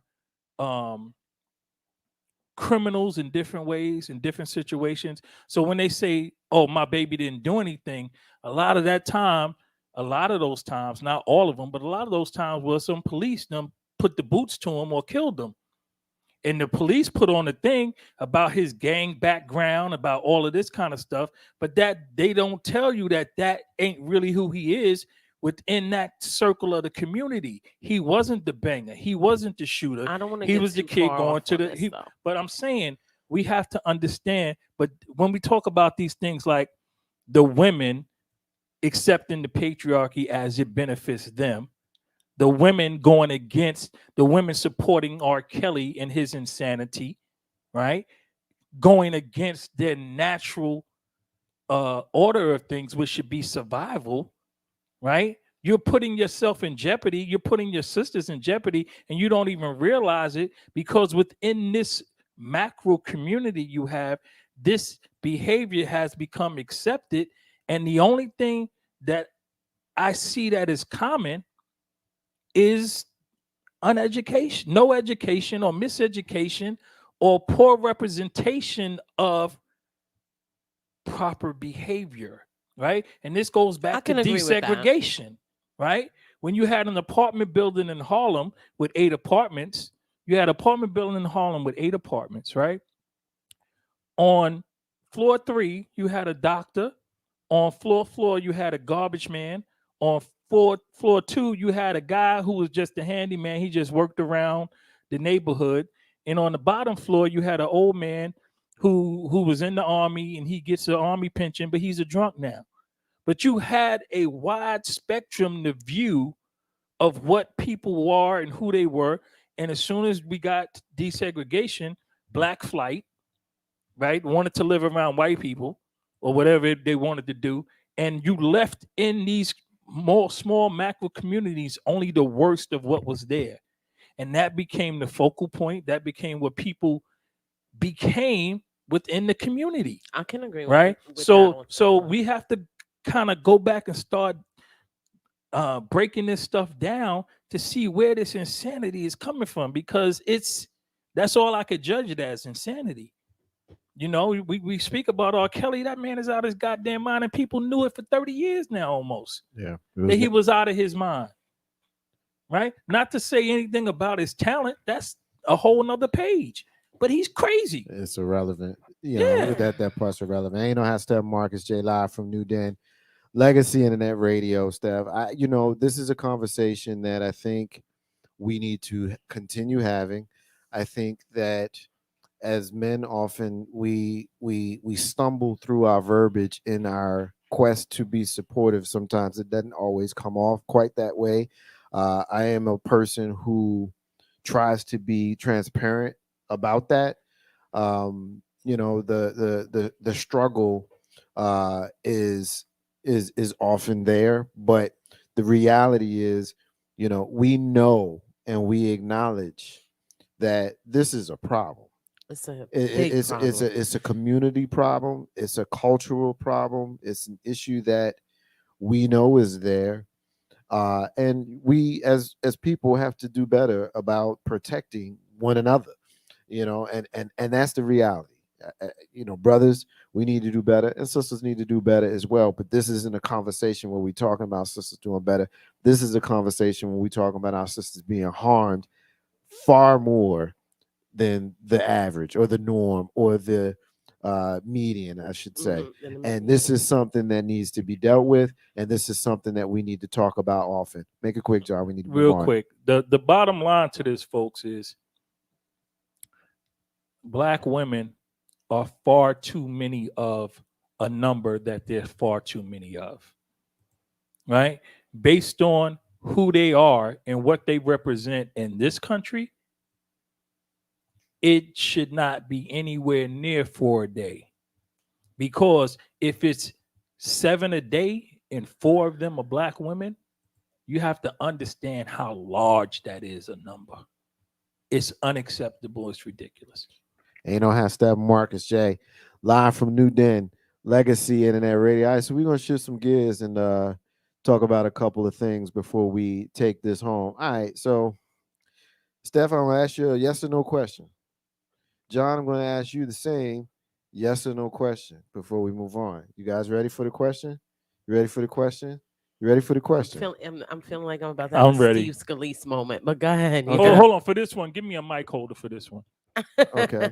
Give me a mic holder All for right. this one. I'm I switching don't know up the which pace. one you're talking about, but okay. I follow. Steph, Yeah. have you watched the new Dave Chappelle special on Netflix? Yes. John, have you watched the new Dave Chappelle special on Netflix? Twice. Let's get it. All right. Oh my So God. I watched it as well. I thought it was brilliant. Usually with him, it's usually brilliant. Not so much the comedy and the humor, which that's subjective. You can think that he's funny or you cannot think that he's funny.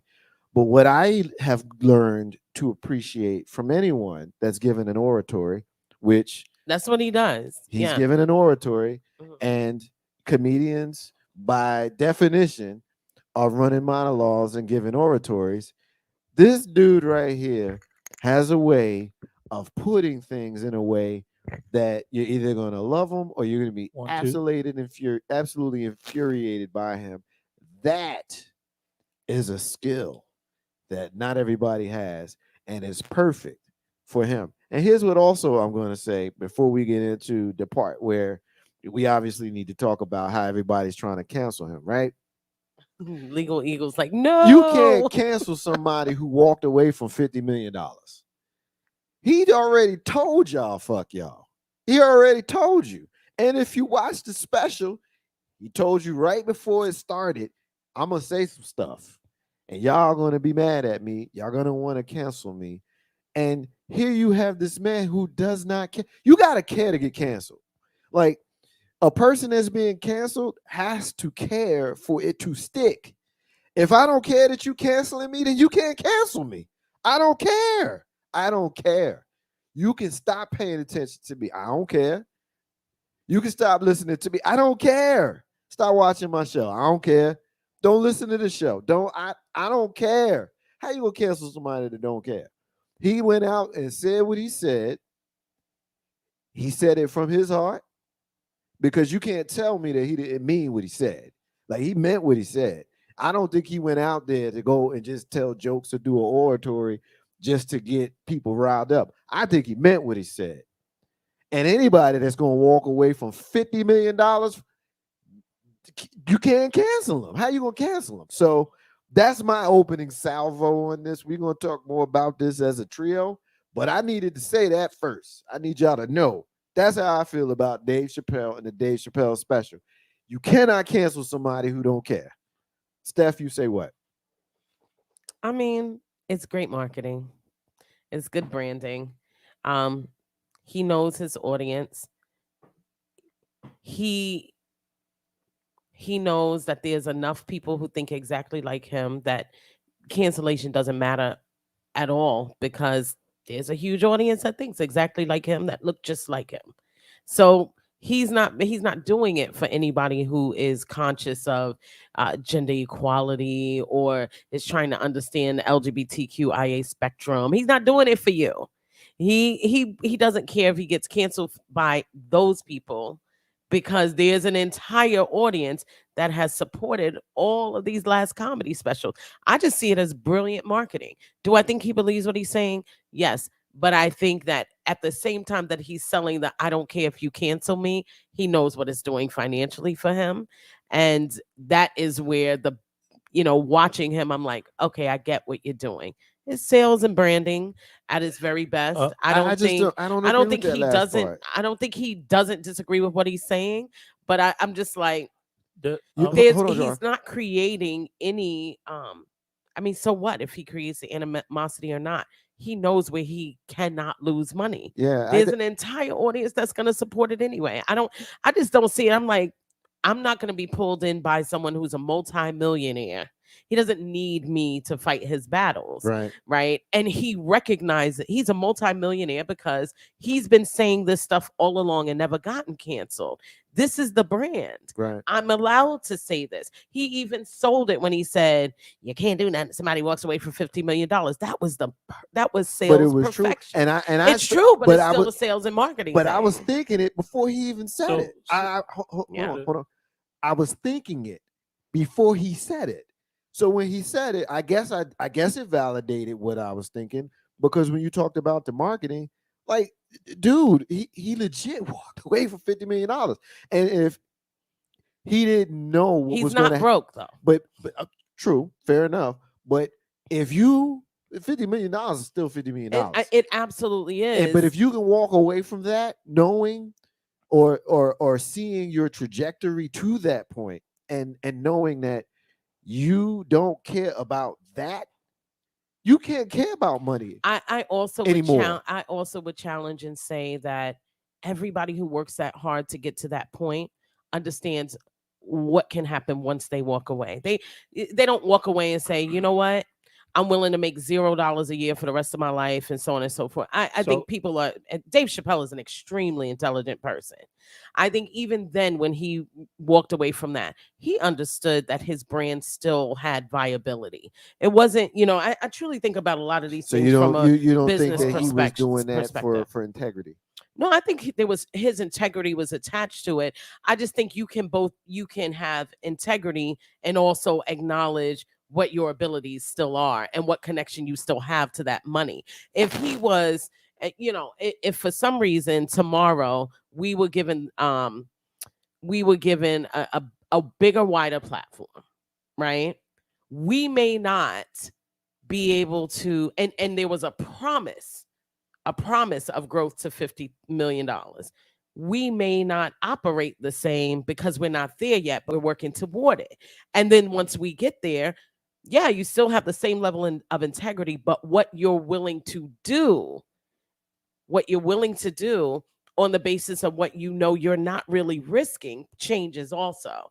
I just don't think it's that magnanimous as people like to think. I could dig that. Dave Chappelle, when he walked away from that check, he probably had about $4 or $5 million in the bank when he walked away from that check. I'm not just talking about money in the bank. No. So let's be clear on that. And he walked away from that check with the understanding, and this is an agreement with you to a degree, with the understanding that he is still a stand-up comedian who commands an audience, and he will make money for the rest of his life.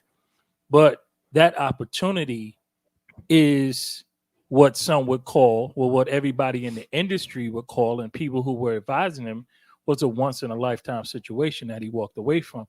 There was definitely no assurances that he would come back to that, and there were definitely no expectations of him coming back to that.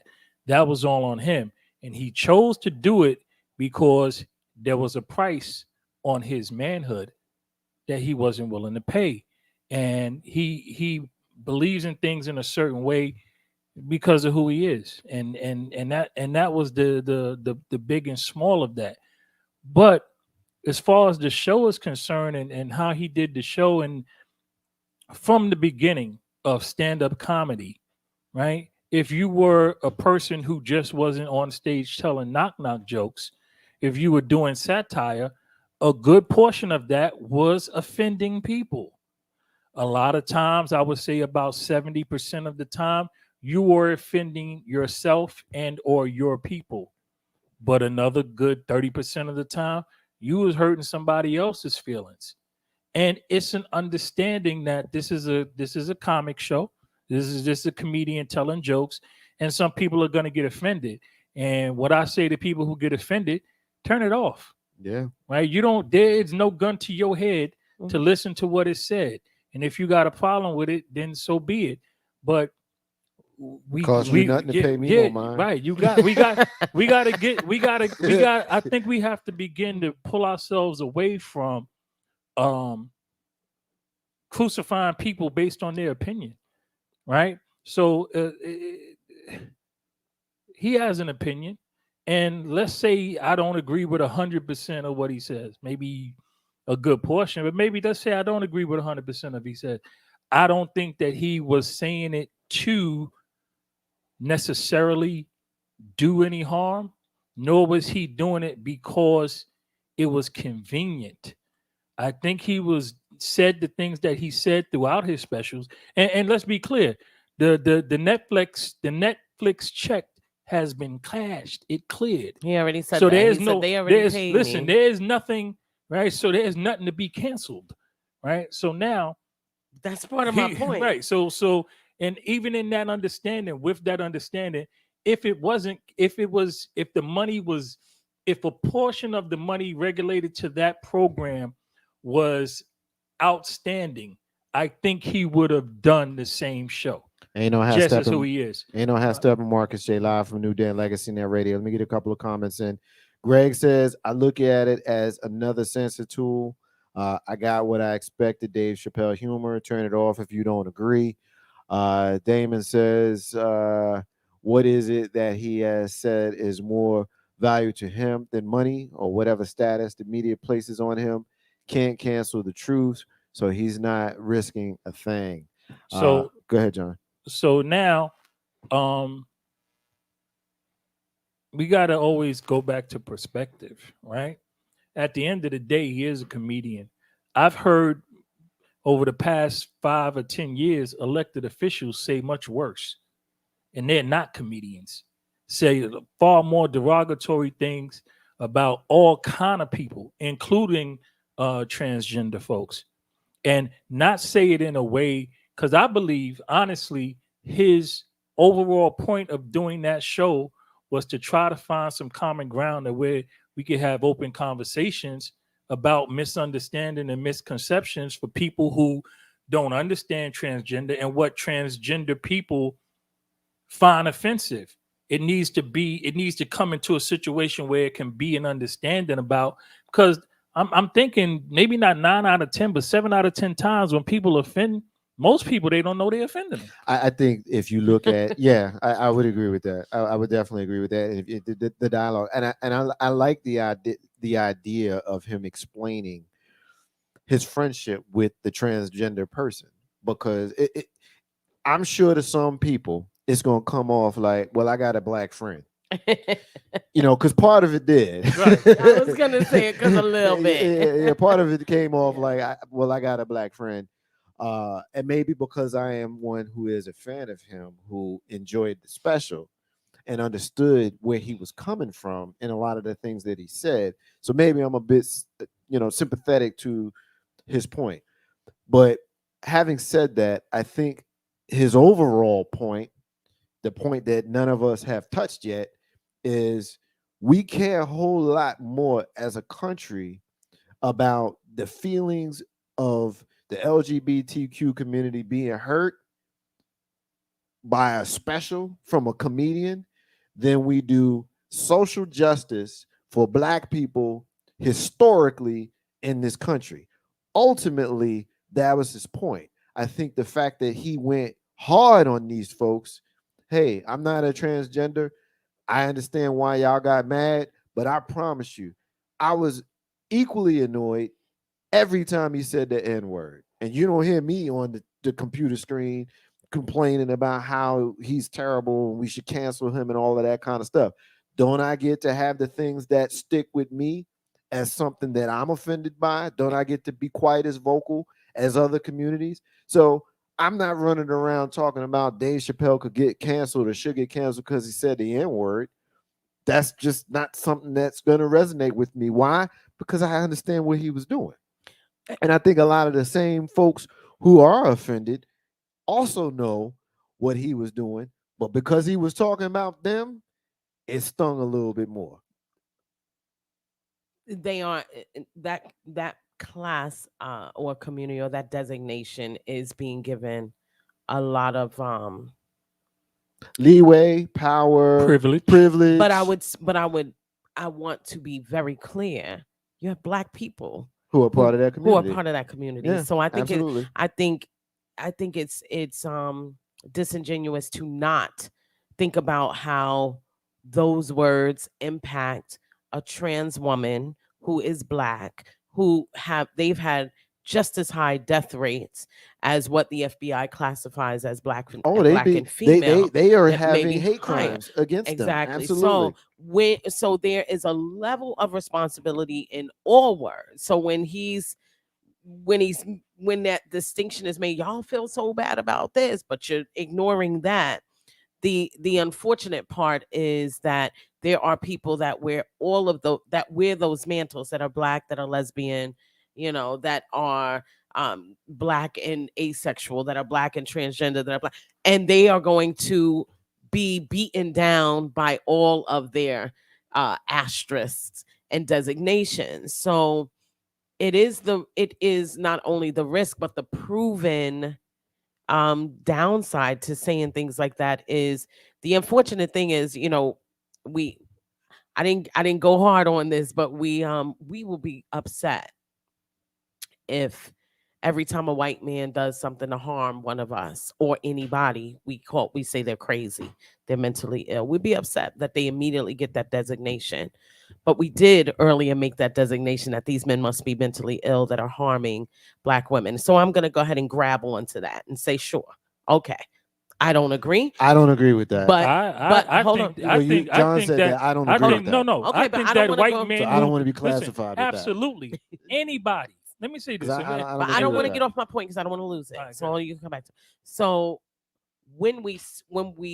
So if we have any acknowledgement of that, then we have to understand that anybody that has a certain level of control or power over the mind of the public narrative can create issues, right? So somebody who's touched mentally, if that's what we want to say, and he's Black and he's male and he's within our communities and he's listening to that, his access to lesbian, gay, transgender, asexual, any of the people on that spectrum are likely other Black people. And so there is detriment now to a Like a double whammy. marginalized Black person. Right. Being Black and female is it's a double issue, right? Being Black, female, and on the LGBTQIA spectrum becomes an issue that's primary, secondary, tertiary. So when he says things like that, what people are saying to him is, you have to be cautious with your words because of who you are motivating or inspiring. You can inspire people to do dirty just like you can inspire people to do well, right? And we have to acknowledge that. So that I understand. 100% agree with that point. Do I agree with this whole, the mode of canceling everybody for everything? No. We are going to have to be a country where opposing viewpoints and thoughts are going to have to be spoken out loud in order for us to do things. The problem with that is when you say, I don't want anybody canceled because they offended gays. There are folks out there to be like, I should be canceled for saying the N-word. I just offended Black people. So we're saying cancel culture is going to be it's clear it's going to be an all or nothing thing. Absolutely. Either holding everybody accountable or you're holding nobody accountable. And I don't know about you, but when certain people think that, their right to speak now has to be, I can go back to using the N-word as a part of common vernacular from people that don't look like me, and I don't want y'all calling me it, but people who don't look like me and are using it as a term of subjugation and diminishment in the eyes of the public. Are we willing to accept that? I could dig that. I'm gonna throw this to you, John, but I'm gonna say this first. When I hear that word, I don't like it, and I'm offended by it every time I hear it. I know. Every time I hear the N-word, I'm offended by it. But I don't get to the point where I'm so up in arms that I want to cancel folks for it. That's what I'm saying. And I think that if you are going to watch a comedy show, you should be prepared to hear some inappropriate stuff. Yeah, I would definitely say know who you're going to see. You know who you're going to see. We live in a country where the former president of the United States made fun of handicapped people. That should have been enough. That should have canceled him. He should have never been elected. That should have been the reason why the country said we can't have him. But the same people who would love what he's doing will love what Dave's doing. But we're so selective about this, John, which brings me to what I want to bring you in on when we're talking about how sensitive we've become. Now, that's a relative term because I don't necessarily get to say who's being sensitive or who's not being sensitive. It ain't for me to say why you're offended, who's being offended by what. It's for me to speak my truth, but I do agree that we are, and that's right to the heart of what I think Dave was doing, because he gets to have an opinion. he gets to say what he feels about stuff. And I think oftentimes when you're dealing with the LGBTQ community, there's a lot of confusion from straight folks where we get it wrong. And a lot of times there's some insensitivity in the rhetoric in the course of getting it wrong, where there may or may not be, at least in my case, and I think in Dave's case, there's not no malice there. There's just confusion and speaking freely about your confusion. This is where the sensitivity part comes in. Say what say you? First, I want to get back to one thing. First and foremost, anybody who commits a violent crime against another human being is insane, has mental and emotional issues. I don't care what created those issues or what kind of moral or institutional thing that he or she subscribes to. But if you commit violence against unprovoked violence, not trying to save your life or the life of somebody you love, and you commit a violent act against another human being, you have a mental and emotional problem. You need treatment. You need help. There's something wrong with your brain. Now, if we don't put that all the way across the board, right, we will continue to allow marginalized people to be hurt, because it'll always go back to what were they doing, what was wrong with them, or they was on drugs. And nah, it don't make it right. It doesn't make it right. If that person's not trying to hurt you, you don't need to be trying to hurt that person, period. And if you can do so and live with yourself, you a nut. You a psychopath. Right? You're a psycho, you're a sociopath. Right? And that's it. I don't care who you are, what color you are, or what's going on in your world. You got a problem. Right? Now, when Dave was speaking about the transgender community, we're not even going to go into all alphabet. We'll just stay with the transgenders. I don't believe he was speaking to them not recognizing other things.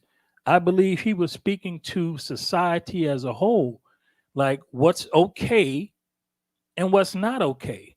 And it's very true. The man didn't tell a lie. It's okay to put your knee on the neck of a black man for 10 minutes and kill him live on TV, right? But it's not okay for you to say something that someone may find offensive.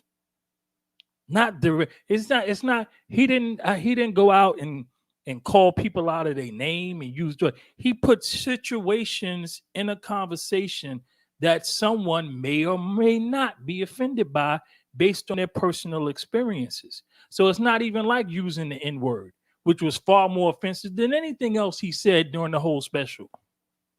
Right? But people aren't up in arms about it. Maybe that's enough to be canceled. Maybe we shouldn't have it on TV. I just watched a rerun of Sanford and Son in the courtroom. Look at all of them in here. Right. There's enough of them in here to make a Tarzan movie. Right? I watched the Jeffersons the other day. It was like 3 times. What you talking about? The Jeffersons, Sanford, and Good Times all dropped they all dropped the N-word. And many more. And it was acceptable and understandable because of the context. Context Right? is everything. So now in this show, I know that Dave used the N-word more than he needed to purposely, right? To soften offense that might have been perceived by others, right? Very thoughtful on how he's doing things. And he's also showing he's demonstrating, right, how at the end of the day, this is a racist country controlled by white men who don't care what happens as long as they could tell other white men that no matter what I do to you, you got it better than a black man, and still take their money. So people get past all of that because they get in their own bag. Going back to what you were saying to me, as a society, and this isn't just America, this is the world, right? As things transition during the 90s and the 2000s, people have become far too sensitive in their own bag. Like, you're not special. to anybody but you and your mother, right? But for some reason, you think that if somebody who you don't even know says something that you don't like, that you have the right then to tell the world that they shouldn't like this person because they said something about you that you don't like. And they don't even know you. They wasn't even speaking to you directly. They couldn't pick you out of a crowd. But your feelings got hurt. I speak to my kids a lot, and my son, he talks about, yo, I can't let nobody disrespect me. Da, da, da, da. I'm saying, listen, person that don't know you can't disrespect you. They just talking out their neck. They don't know anything about you. If you feel offended, that means they struck a nerve. But how somebody that doesn't know you can do, only somebody close to you can disrespect you because they have your respect to begin with. That's a Right? very, That's a very good statement, I John. like that, John. I like that perspective, John. I do. So, but getting back to They this gas thing, them up, right? All right, Big John, yeah. no, So like ser- one of the fellas there. I serious. was like, do I get a stars and a square bump? Like, am I in? Seriously though, like Yeah. understanding that, right? In this whole world that we live in, people have to stop it, right? Just like we know the trophy culture. Yo, I'm sorry, Tommy sucked. He can't get a trophy. Matter of fact, he can't even get on the team. What? Because you brought him here and you paid the registration fee and got a uniform. He's on the team. No, he sucks. Take him someplace else to do something else. Oh, now you want to take me to court because I said your kid sucks. Is it true? Yeah, it's true, but you don't say that. You hurt his feelings. His feelings need to get hurt, so maybe he can get better at something. That's what happens when you don't, when you're overly sensitive to the point that you're lying to people about stuff. You create this subpar, mediocre society that we have fed and grown over the past 25 years. All these people who can't do anything well, but talk about other people and watch what successful people do. They can't even emulate it anymore. I mean, it is downright pathetic. And it all comes from the idea that your feelings got hurt. And all I got to say to anybody who got their feelings hurt by Dave Chappelle is, so what? I can put a condom on him and you know what to do. Yeah, ain't no hashtag Marcus J. Don't finish that. Ain't no hashtag Marcus J. Live from New Dan Legacy in that radio. Greg says Marcus on point. People worry about the wrong things. Like you said, Steph. What about those murdered women? Too much separation within our society. Tamika Illegal. Tamika Robinson Illegal says, I got you covered. If you get sued, John, intentional infliction of emotional distress. Ain't no hashtag. They created new with laws. Marcus J. Live from New Dan Legacy Net Radio in a very, very, very strange kind of way, keeping with the topic that we're on, and the definition of being sensitive and soft that we're talking about here. One of the things that I want to get into, I guess the final thing that we'll get into, hopefully we'll have time to finish it up. I don't know about y'all, but since October of 1981, when I was in the backyard cookout at 7 years old, when mom's friend's nephew says to the elders, I want to take the kids to the movies to see a movie about Halloween. I've always been fond. Well, let me rephrase that. Initially, I wasn't very fond of the homie Michael. Y'all know him, Michael Myers. Eminem. Eminem, the original Eminem, Michael Myers, right? I was 7 years old with a group of 7-year-olds and a group of teenagers who told the elders that they was taking their babies to the movies to see a movie about Halloween. And I promise you, I came away about as traumatized as anybody could be. I was traumatized. If you ever seen Halloween 2, there's a scene where there's a hypodermic needle and an eyeball, and yeah, that's the part we walked into the theater on. Anyway, having said, because You hadn't because even we got seen it, one yet? because I was It 7. was 7. But that'll really mess you Come up on, because John. you don't I have was 7. context. How you gonna have context at 7? I'm just saying it made it worse, bro. It made it worse. But You go walked ahead. in not knowing what you were gonna 7? see. Really? What kind of context you gonna get with a hypodermic needle, an eyeball at 7? I saw this guy you before and would've it was seen him- scary. Help Yeah, me, I and don't know. when we walk into the theater, that's the No. first thing we see. And then you know what the teenagers say at this point? Oh, we missed the whole first half of the movie, so we gotta stay to watch it again. So this is what we do. So anyway, that's my tongue-in-cheek way of kind of introducing the next segment. After the initial 2 weeks of sleeping in the bed with my parents, and I'm sure my dad was not happy about that. After that, of course, as I got older, I've learned to appreciate horror flicks. Michael Myers, of course, being my favorite. I love to do it, love the movies. I like the slasher flicks. It is what it is. But here's what we're talking about.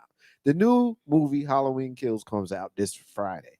And if you've seen the trailers, you see that Michael comes out of the fire, and then you got all of these firefighters. They're coming to put out the fire, and it happened upon Michael Myers, a serial killer, and he kills a whole bunch of the firefighters in the course of moving on in the movie. Slasher flick shouldn't be that big of a deal, right? Wrong. Because here's where cancel culture comes back up in a whole different kind of way. You have a online petition going on right now, real story, not something I made up for the purposes of just being able to talk about Halloween and Michael Myers, which I could do because I could talk about him all day. But this is some real stuff. The petition is so that they could remove, a week before the movie actually does come out, they can remove all of the scenes of Michael actually violently killing the firefighters. There's a petition going on right now. They want to remove the scenes of Michael Myers killing the firefighters. So never mind the end of Halloween 5 when he literally shot up a whole police station. Yeah, he really did. And never mind Took it every out. single slasher flick from the history of slasher flicks, Kill a starting with nurse. 1978 with the original Halloween It's movie, always a nurse. where there's killing nurses and they're killing kids. Kids. Halloween 2, he took out a whole hospital. Nurses, doctors, Yeah. sick people, Babies. Even having kids running teenagers, forever. everything. Yeah. But we got a petition because of firefighters. Now we clowning, but this is a real petition, Steph, John. Who are these people? Well, maybe Who are these people, John? maybe it's the transgender fire department. Oh, You my know what? Now God. why, John? Yeah, Why? we had to Why? go there, but it was You funny really? though. But it was I'm funny not though. playing with It was John. funny You know though. what? No, It was listen. funny. This is I'm what not- comics do. Comics allude to old stuff. They bring it back and put it in time. It's timely. There was That was funny. Now there was a movie with Kevin with what's the guy's name? Not Kevin. The dude. Yeah, the dude. The fat guy. And The other fat guy. Yeah, the dude. Sanders. Adam Sandler. Adam Sandler. Sandler. And the fat guy from the UPS. He played the UPS Oh, driver. Farley? Chris Farley. No, not Chris Farley. He played a UPS driver on TV with the hot Oh, wife. Kevin James. Oh, Kevin James. Right? Yeah. So they were firefighters with the hot wife. right? Leah On the Leah show. Remini, Yeah, I yeah. mean, that was the Not my premise type, of the but show. she ain't He's a cold. fat guy But she who cold. shouldn't have a hot wife, but he does. Cold. That was the premise of the show. Right. So Never watched it, but I get it. King of Queens. King of Queens. King of Queens. Right. So now these two guys, him and Adam Sandler, are firefighters, and something happens where I think a wife dies or somebody dies or whatever, and somebody needs a surgery or something. Basically, to get the medical benefits, they needed to say that they were gay Oh yeah, and getting married. I do remember that movie. It was Right? It was two men's names. Was the name of the movie? Right. Yeah. So it came out that there were a lot of people in the fire department in their one engine who were actually gay, and them pretending to be gay and get married for the medical benefits gave the other people courage to come out. Right? So back to the whole point, who are these people talking about take out Michael Myers killing take out from an unreal thing, an unrealistic, phantasmagorical horror film, the horror so that it's not hard. So let's just take out all the killing because somebody has a friend who got killed with somebody with a knife, stab somebody. So you can't do that because you're gonna offend them. As a matter of fact, let's take out all the scenes at night for people who are afraid to go outside at nighttime. I'm sure there's a phobia for that. You're offending nighttime afraid people. Right? Let's stop the biggest selling mask on Halloween, which is the Michael Myers mask. Let's not sell that anymore. Which is a William Shatner from Star Trek mask. Right. Yeah. So come on. Matter of fact, let's just stop everything. Because listen, there is not a person on the planet who will not be offended by something. Get over it. Yeah, I find this one ridiculous But unnecessary. I mean, listen, but this is somebody's Dave Chappelle. You know what I mean? Yeah. This is somebody's. I don't like it, and that's where we have an issue. There should be a minimum standard of understanding the context. This is a slasher film, folks. Right. There's nothing in it that should offend you. I'm quite sure in the movie when somebody says kill the N-words, I'm not offended because that's what they talking about in the movie. It's not real. You got 10 or 12 Halloween movies since 1978. Most of the people who are going to show up to go see this movie on Friday wasn't even born when John Carpenter and Deborah Hill wrote this movie in 1977 and filmed it for the 78 release. That was 43 years ago. Jamie Lee. Yeah, Jamie Lee Curtis, whose And mother that ain't was why we Janet went Lee, to the Janet movie. Lee, who was from The Birds. Right. and Psycho. Psycho. Psycho. So Yeah, Psycho. but guess what? Most of the people who went to see the movie cared less about who he killed. Trust me. And the that first is- one. That's what is almost a problem with this, because these are ancillary characters that he's killing, kind of like with the hospital and everything else. It really comes down to ultimately every single time Him the and Jamie. specific family that he's chasing. Yeah. So this is just kind of a byproduct of, this is a person. I don't care who you come across. Michael Myers comes across you, priest, nurse, 7-year-old, 70-year-old. You gotta get it. You gotta get it. Get this good night. We If you already in the- know if this. you in the and I gays, do you get remember got. my first one. I was 5, and it was the most traumatizing thing I Oh, had yeah. ever seen in my life. Now but it is literally just, it's fake. It's a movie. It's a movie. It's a movie. And I guess I'm one of those people, if I think something is gonna bother me or catch me up in the spirit of who I am, I just don't go watch it. Yeah. It's very simple for me to make a decision And that you heard it's me- not and something you I heard- want to deal with. And you heard me earlier. It costs you nothing To ignore pay me Yeah. no No mind. mind. You know what I mean? Like, in all season, I'll take the last word on this because we need to move on. We're getting towards the end of the show. Halloween, firefighter, petition. Like, really? Like, who are these people? Like, these are the social justice warriors of bullshit. I mean, have you seen these movies before? Well- Like, you would kind of hope that someone that would create this, and it's gone viral. And the only reason why we talking about this is because it's gotten to the point where Twitter it now. is gained enough steam where there are people signing a petition. Like, have you seen the previous movies? Like, this been going on since 1978. There's been a lot of Halloween movies. There are a lot of people who could have inspired a petition prior to this. How about the fact that he chased down his preteen niece and eventually caught her and killed her? So why yeah. don't we talk about a petition about killing children? I got an idea, Marcus. You know what I'm saying? I Like, get that. because the people at the time got it. Like, we got it. It's a movie. They How just know about a, it's, how yeah, about a it's petition? not real. How about a petition to Firefighters. to take out the scenes in the movie where the people break into the Capitol building with the noose and talk about they're gonna hang the vice president? Oh wait, that really happened. That's a real. That That's a actually You know real what's happened. funny, yo? I saw this picture on social media. Hopefully y'all can see this, right? Look at this picture. Let it focus. It's a picture, y'all, of Michael Myers standing there looking, with the tilted head. So I'm gonna tilt the phone to do the tilted head thing, and he's looking at a firefighter pinned to a tree with a knife in his chest. I get it. This satire. It's a slasher flick. It's a movie.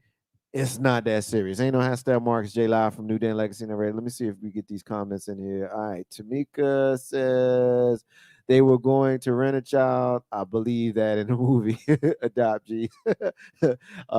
Sue says, I now pronounce you Chuck and Larry. That is the name Chuck of the and movie Larry. that That's you what it were was. trying to speak on before. Ain't no hashtag Marcus J. Live from New Den Legacy and Red. All right.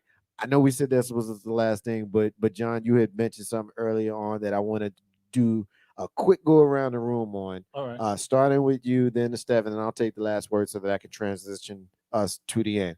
But I'm just gonna say one sentence. That's all it's gonna take. Okay. They coming for Denzel.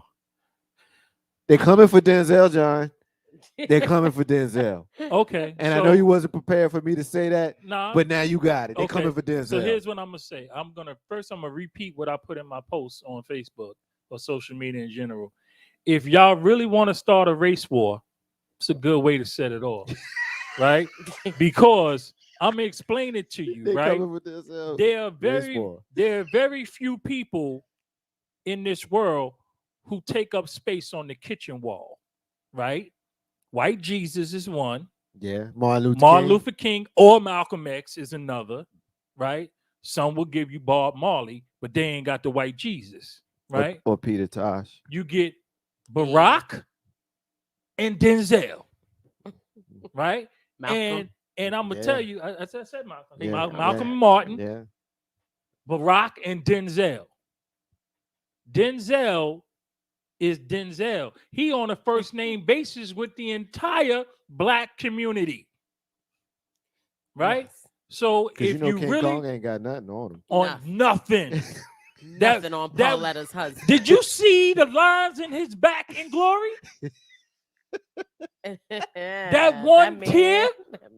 The one That tear, one Steph, tear? the one tear.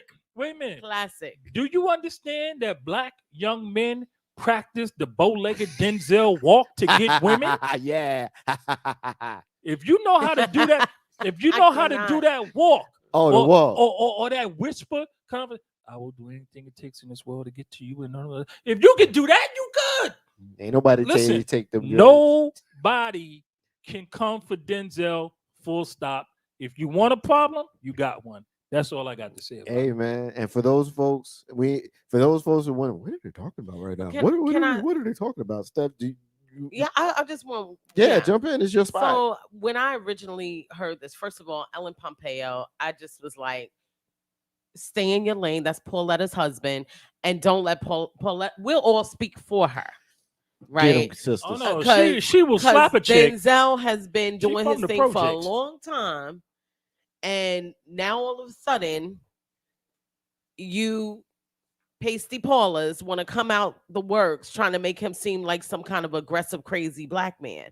But when you go back and see what Katie Couric asked him, it's almost like a cultural thing where we know how certain things sound to us, and he responded on the basis of the way it sounded.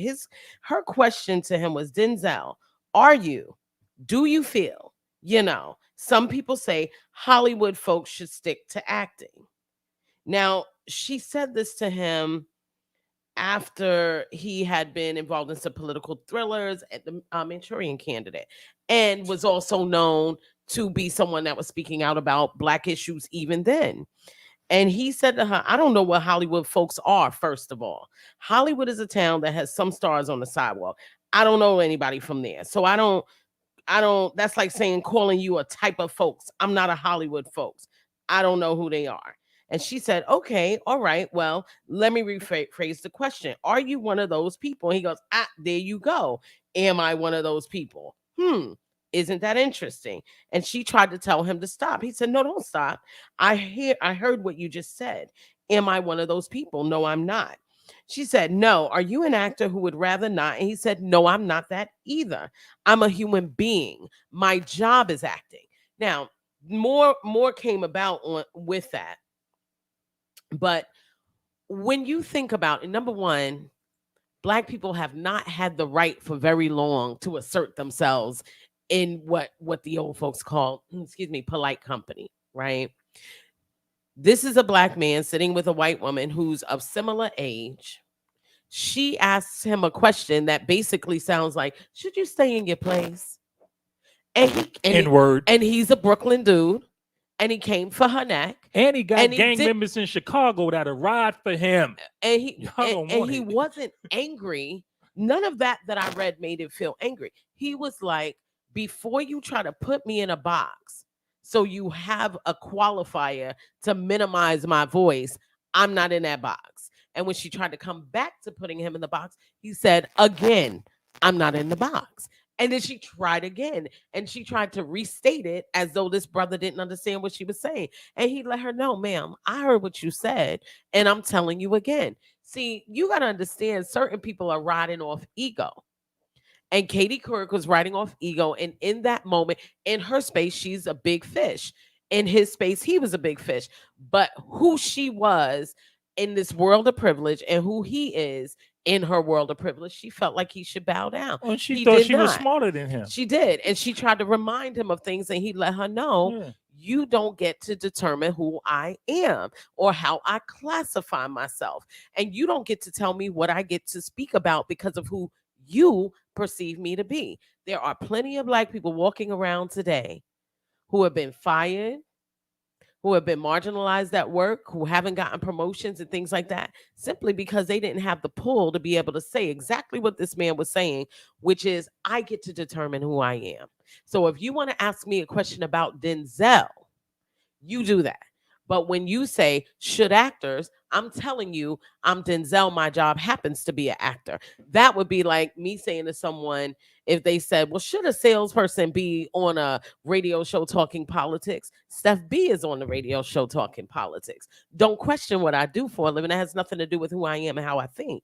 You should have asked her about what I want. You should have asked her about Howard Stern. And so how you feel about women getting undressed at the radio station performing sex acts, Curry? He's a reporter. He's a media person. Right. Don't you know? You folk? Both this one of those people and the conversation with Ellen Pompeo narrowed down to, you have the audacity Black man. That's what it narrowed down to. Man. He actually on set as a director told Ellen Pompeo what he expected and told her, they hired me to direct today, not you, and that offended her. Yeah. And she had the nerve to go to his wife about it. But what's worse is you have all these years later to come out with this story. What did that serve you? What purpose was that serving you? The season was just starting. Season 18 of Grey's Anatomy was starting. Exactly my point. Press. This didn't have anything to do with Denzel. No. This had and also, just because you have Black children, Ellen Pompeo, and date Black men, Ellen Pompeo, and are familiar with Black penises, doesn't give you a right. You get to hang out with Shonda Rhimes. Go sit down. Otherwise, you go sit down. Ain't no ass stepping, Marcus J. Live from New Den Legacy and Radio. I ain't got nothing to add to that, because the two of y'all, between y'all absolutely nailed it. At the end of the day, it's Denzel Washington. And I'm one of those people, I may be in the minority in this discussion. Trust me, I'm in the minority in most areas of my life. But I will honestly say that there are some people in our world, in our communities, who, in my opinion, if they have garnered a certain level of respect, I won't say that they're untouchable. You don't get to go out and harm people, but there are certain areas that you need to just leave them alone. And this was not something that they needed to bother Denzel Washington really with his name being in bullshit. He's in elder mode now too. So now he's reached an even higher level. Hold this one thing in mind, though. They always say they're not gonna let one Black man leave here with his record untarnished. They're gonna find a way. Hey, look, to create some dirt.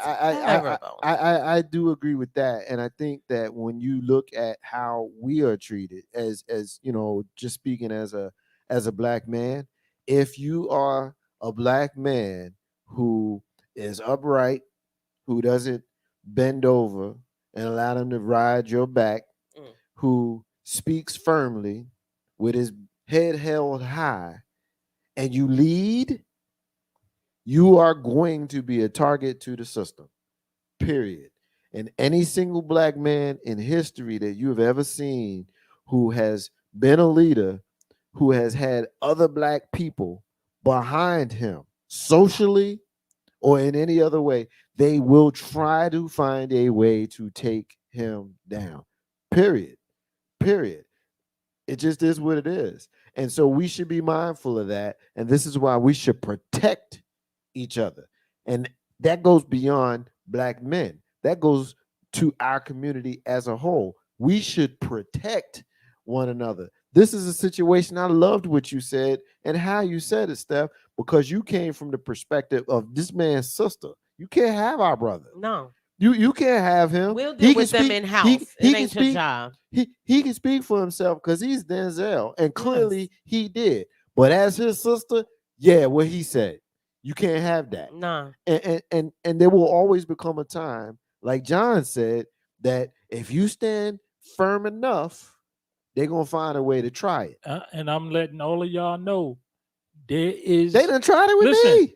Listen, Farrakhan called 1 million men to DC, and about 4 showed up. I was there. 4 million. Don't believe the hype. About 4 million And showed up. I was there. And not one of them caused the problem. And like guess they what? Expected that we would. You think that's something? Let Denzel make the call. You find out. You know, I You step find in out. with Marcus J. Live from New Den. Legacy in that radio, transitioning towards the end of the show. You guys are awesome. I love y'all. But I gotta get the hell away from y'all because it get late. Yes. Yeah. Need a break. Yeah.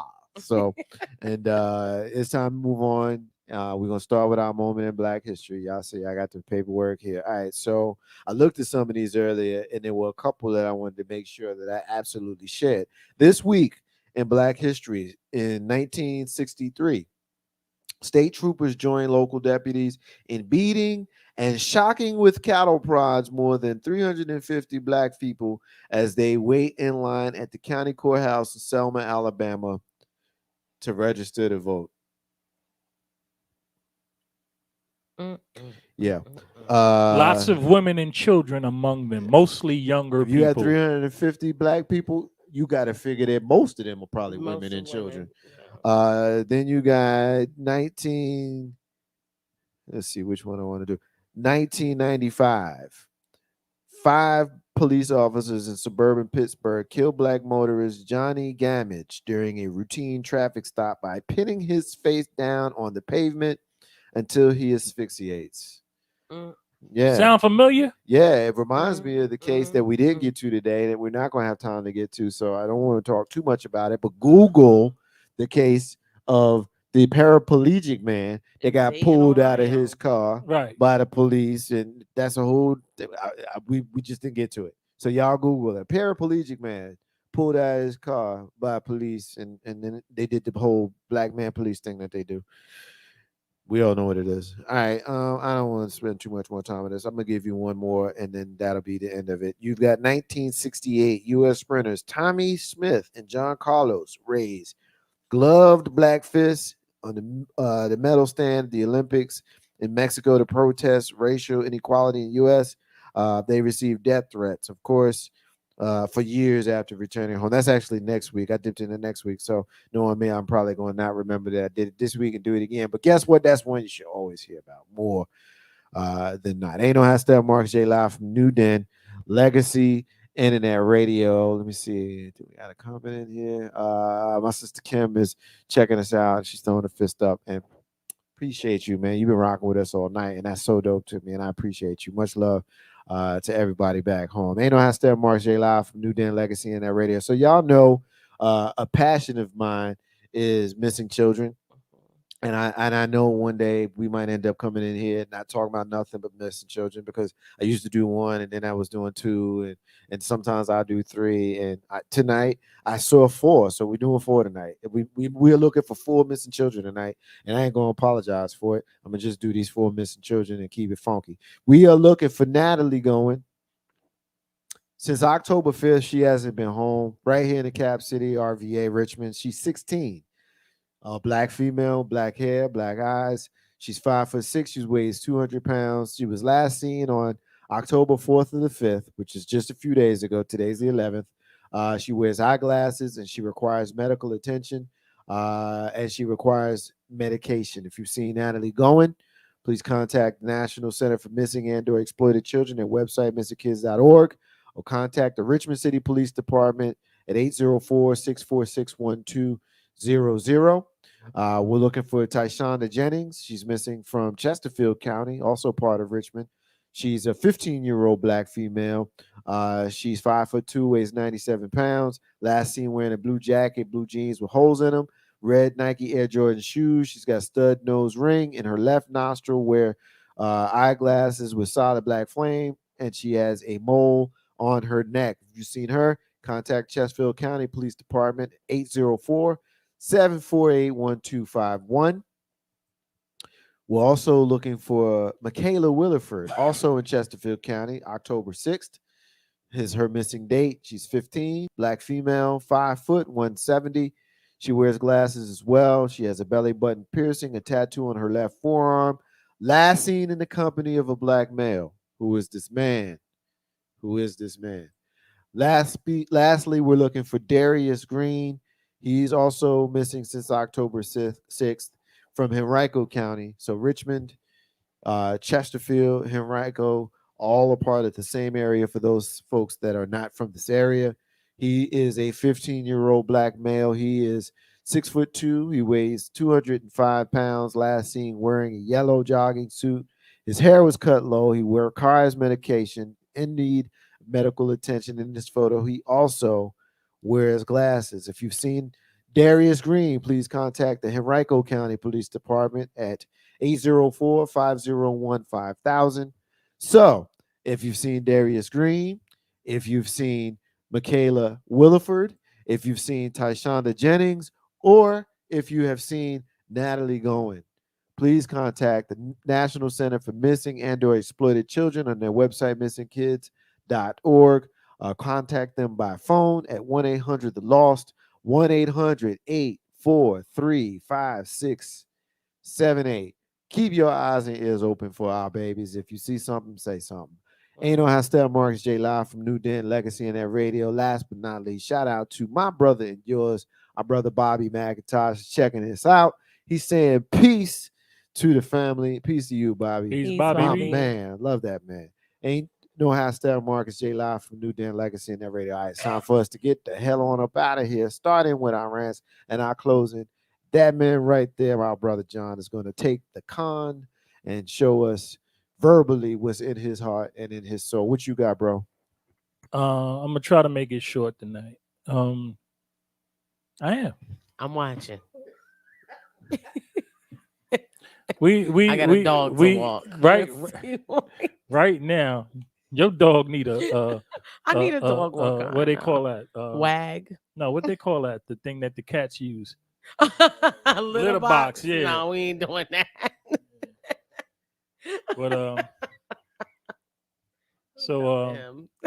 because you get stuck out a lot. I mean, you a hard worker. Next thing you know, poor dog in the house trying to hold it.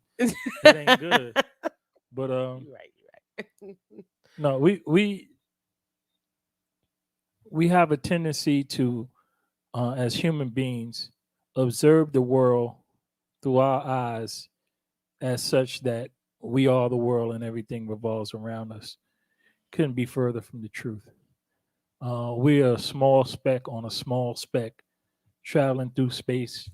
If you consider that the whole solar system is moving, combined with how we move around the sun and combined with how we spin something like 33,000 miles an hour, something like that. Flying through an expanding universe, and we don't know where it's going to end.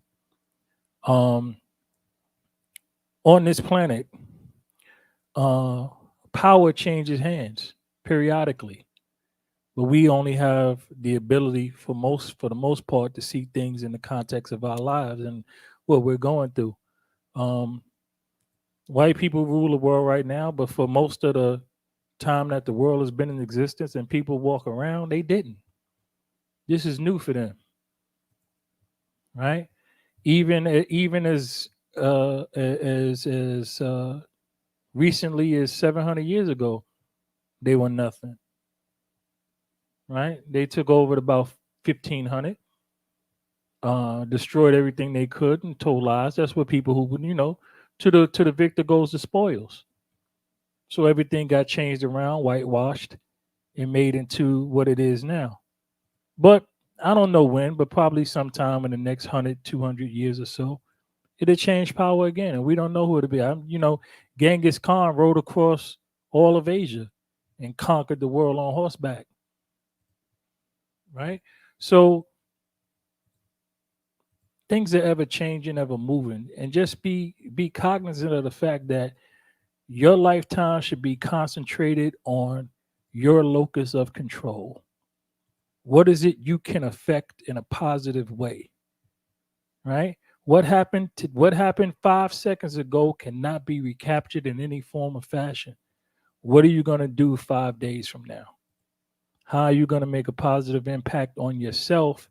And by doing so, create opportunities to have a positive effect on others as they observe you progress. That's what needs to be important. Not what somebody else did or how somebody else did a thing. Because what is your thing? What is it that you want to do? What is it that is your passion? What is it that you would pay to do? That you would go to work 40 hours in a week and then on Saturday take your hard-earned money and go spend it on doing that thing. Whatever that thing is, that's what you need to turn into profit. You need to find a way for somebody to pay you to do what you would pay somebody to do, and you will find success. And with that success, you'll be able to positively affect others. So forget about social media, what people are doing, not unless that's your thing. Find a way to make some money off it. These people on social media are making millions, right? But if you're not good at it, leave it alone. Just cause what's the girl married to the basketball player? She do the fitness now. Amon Shepard's woman. Tiana Taylor. Tiana Taylor is making millions right now. But guess what? Most of y'all not Tiana Taylor. I'm sorry. Most of y'all are not. 99.999% of y'all are not that woman. Beyonce, Jay-Z and Beyonce together got about $4 billion. 99.9999% of y'all are not either one of them in a long shot. So just give it up. But what's my man?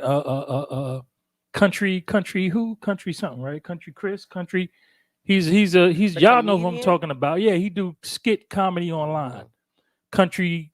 Y'all, he's the one with 5 baby mamas. Yeah, y'all ain't him.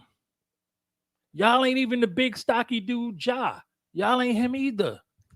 John. Find something else, man. Find your thing. Find your things. Find what makes you special. Everybody is gifted from the creator with a genius level ability and talent, unless you got some kind of, issue. But if you just a regular, something in you is special. Find it and make it work for you. And that's the end of my rant. Ain't no Steppin, Marcus J, live from New Den, Legacy in that radio, progressing ourselves towards the end. Steph, you got the con. Take us home with your final words, sis. I feel like the mom in the room was want to be like, baby, you can be anything you want to be. and that lie has ruined our people. That lie has ruined our. I know. They got plenty of jobs at the post office. Y'all remember what was that? Hollywood Shuffle. There's always plenty of work at the post office. Oh my gosh. Okay, so I guess I'm the political one tonight, not John. As many people know, whether you're in Jersey, or Virginia, and I think there's quite a few other states where the gubernatorial races are up and ready to be early voted on. If you're here in Virginia, there are 2 candidates, none of which are paid to be here, so I'm not going to mention their names. But they're both running on very different platforms, and you're going to see this across the country. You're going to see Republican governors who don't want to be attacked by the former president, that are running with the lies, that are running on platforms that are anti-human, anti-woman rights. And what I'm now realizing is you're going to see weak Democrats on the other side. So a few months ago, Black women particularly were begged, please vote for me, please vote for me, please vote for me. And they did. And they did the good work. And they got the orange dude out and focused on getting the next guy in. And with that, a woman that many hoped would reflect the needs and desires of the greater community of people who, at least on the color spectrum, looked like her. And what we can see so far is that we're about to be in another position where these people who have not paid it forward in the Voters' Rights Act, they have not paid it forward in the George Floyd bill. They are not even paying it forward in regard to the abortion laws, are now going to ask us to vote for them again. The irony is there are now Republicans who are so concerned about their party that they are asking many Republicans to vote for the Democratic candidates in the upcoming races, whether it's for the governor's seat, whether it is for Senate, whatever is on, at the Hill, even on the state level. They're asking because they are so concerned about what is happening on the right. This would be great, except that what now has to happen is you have to start pulling your donations and your time away from people who don't demonstrate. If they're running again and they haven't demonstrated that your vote mattered as significantly as the GOP made the Republicans know that their vote mattered. I mean, literally think about it. The Republicans are so hell-bent on giving their voters what they wanted, no matter how toxic, no matter how terrible, that it is helping them get voted for again. They're getting reelected. On the other side, we have people who think they are morally correct, and therefore they're sitting on a high horse saying, well, we're going to do it right because we know what we're saying is right, when they should be getting dirty. Should get off the horse and play in the mud, but they refuse to.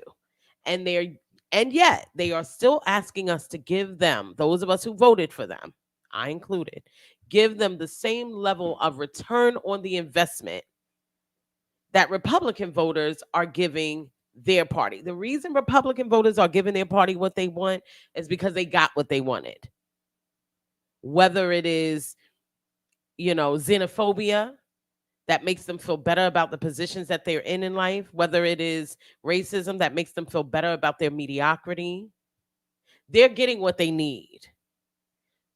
And on the other hand, the Black vote en masse has been brutalized over and over again, ignored. The reasoning and purposes behind our vote for these particular individuals are now being ignored in the sense of, we'll get it next time. We're focused on the greater good. I mean, there's a lot that is being missed out on in this first year of this administration. And at the same turn, we're not willing to listen to people who are more progressive in their agendas and are far left. And I'm going to tell you that far left is almost necessary in this particular case, because centrist doesn't work. Being centrist is no longer working. Those people do not want to negotiate because the people that vote for them don't want them negotiating. We almost went into the debt limit, which means that people like my son, people in the military, will not get paid. We'll go crazy if it's defund the police, even though we all know that doesn't mean abolish. but we're willing to let a population of people that they volunteer to keep us from being in a draft situation. Their volunteerism allows us to be kept out of a draft situation. They don't get paid a lot. A lot of them are volunteering because of the climate of wealth and lack thereof in many communities. Why a lot of minority people go into the military. And we're almost willing to allow those people to be unpaid because one party is willing to flex hard for the people that voted for them. And that party is not the party that most Black people vote for. We have to be in a position now of where, even if it's painful, we hold back. Show up at the town halls. Show up at congressional hearings or state level hearings. Be in the room. Speak out loud at your local city council meeting. They matter too. They have a significant impact on how you're living in your local environment. We as a people have to get to a point where we believe in a monolithic society, if it is going to give us the greater good, where it's going to feed us what we need. If it means that we have to start saying, okay, yeah, on this one we're all thinking alike. You know, for almost the first year that we were doing this show with the adjustment with me and John being on board, John would always talk about the agenda. We need an agenda. We need an agenda. And it's one area where I never really disagree with him. There's no reason to disagree. We need an agenda. And the lack of an agenda, and also the lack of pure leadership, is costing us dearly. It's costing us dearly. There are very few Black people in this country who can decide to just pick up and move wherever they want to go. Which means if they live in these environments where red politics are overtaking everything, those people are going to have a worse quality of life than they currently do. Because they can't just pick up and decide, I'm going to go to a blue state. They may not have the educational background and therefore the financial background to do so. Which means we have to start thinking for one another. We have to start voting in one another's best interest, not just our own. And we also have to be in a position of where we say, I'm willing to withhold my vote from the person that doesn't get behind what they said they would do. Not just infrastructure. Not just infrastructure when we're talking about roads. A commitment to infrastructure, even if it means removing the filibuster, when it means daycare, when it means making sure that essential workers who are overwhelmingly represented by Black women get the things that they need so that their children aren't lagging behind in education, which in turn, we talked about this earlier, how the fish rot from the head. This whole last year when children lost out on education. Now this year, we don't want to make it better by putting money into those households so that parents can get good aftercare and before care for their children. Those children who are going to lapse in education are going to look like us. They're going to be in our communities. That means we are going to further impact the next generations. That means that we will continue to be the lower level workers. We have to start looking at how the decisions we make, how we vote, who we support. You know, those of you who are in places like New York where there are aldermen, city council members, places like Chicago where the same people get supported over and over again. There are Black dynastic politicians as well. You got the Jackson family. You got plenty of people out there in Chicago and other places. You keep voting for the same old Black man over and over and over again. Same old Black woman over and over and over again. Then their children run. You're doing some of the same things. It's important that Black people recognize that our come up is not going to be given to us. It has got to be taken. And that means that our thought process and our systems, we're going to have to merge them together. We're going to have to get to a place where, unfortunately, we can't water down and dilute our needs. We have to focus on the majority, not the minority of our groupings. And we have to hold people accountable. And if that means this go round, you don't support the guy who's been promising things all along and never living up to it. We're all going to go down with the sinking ship. We might as well show them a hard lesson. And that's my rant. You know, has Steppin Marcus J live from New Den Legacy Internet Radio. I will close us out with my rant and my closing. I'm gonna take a little bit of a different tack than my co-host and be a lot more personal and introspective here. John mentioned or asked me earlier about my weekend, and just wanted to take a minute, just share a little bit about that. It was awesome because I got to go home to New Jersey, which the older I get, the more of a treat that becomes because you know, I just don't get to see my family as much as I would like to. And, you know, those types of things have become a lot more important to me. I guess the transition stage that I'm at in my life. And the big part of the reason why I went home was because of my niece. My niece turned 20 this weekend, and I'll come back to that in a minute. But I was able to kind of spend some time with all of my nieces and my nephews, and that was really cool. Starting with my youngest nephew, he's 7, and he's a burgeoning soccer star. He's the best on his team, and he was so excited to look up and see Unc there. And Unc got a big kick out of seeing him look up and seeing me. And then later on, I got an opportunity to watch my sister coach basketball. Not only did I watch my sister coach basketball, but I watched my sister coach her daughter in basketball. My sister's my younger sister, so I, you know, she's the first person who I remember being born, and I watched her whole life. I remember when we used to go and watch her play basketball, and my sister had like reckless abandon, as they like to say, meaning she was fearless on the court and one of the greatest spirits that I've ever known. And I watched her pass that on to her daughter, and I'm watching her coach. It's really, really cool for me to see her, you know, actually do that.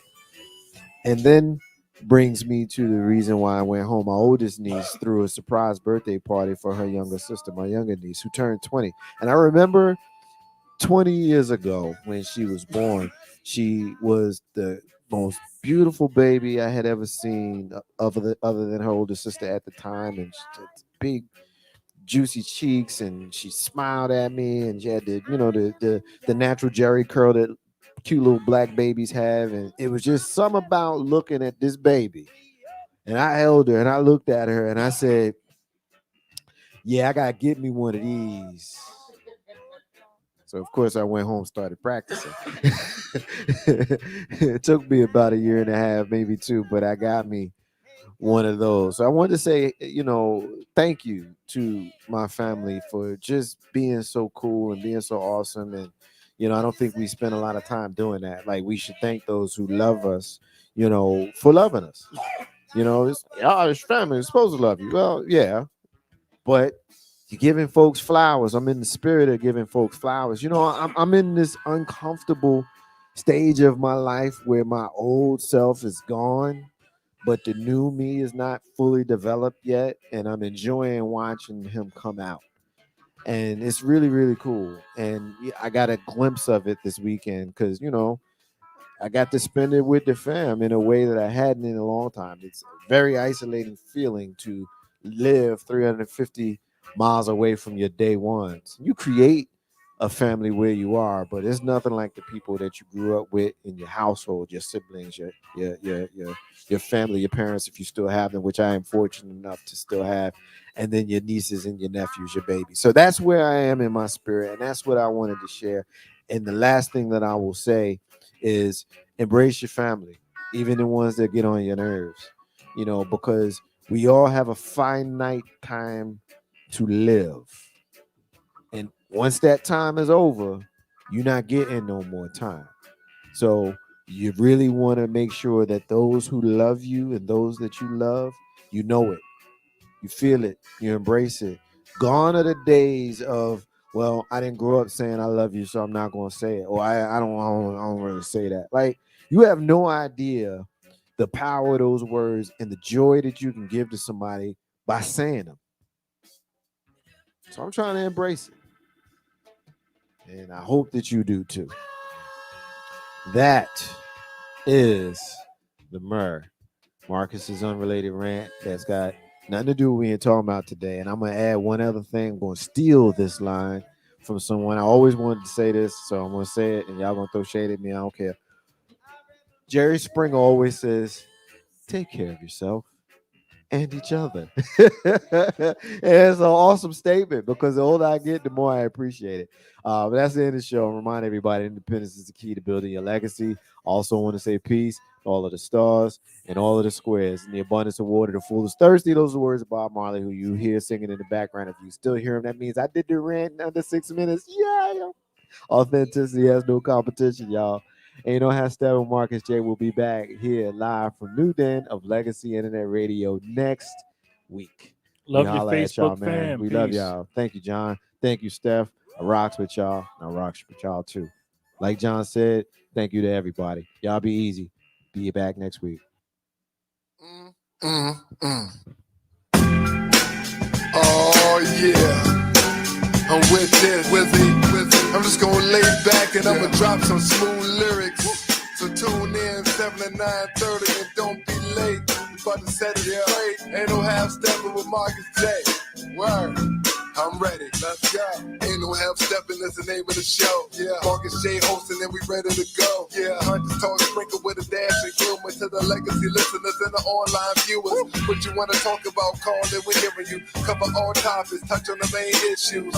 With you flowing this show, bring the heat. The word on the street, Wizard Earl on the beat. We superb in the D, legacy online. 7 to 9:30, please be on time. Ain't no half stepping with Marcus J, my brother. If they can't hang, word to their mother. And he been on this grind for a while. The brother so smart, plus brother got style. Up in Richmond, we on the mission, before force. And listen up, this Marcus J start to talk, running back. And he been on this grind for a while. The brother so smart, plus brother got style. Up in Richmond, we on the mission, before force. And listen up, this Marcus J start to talk.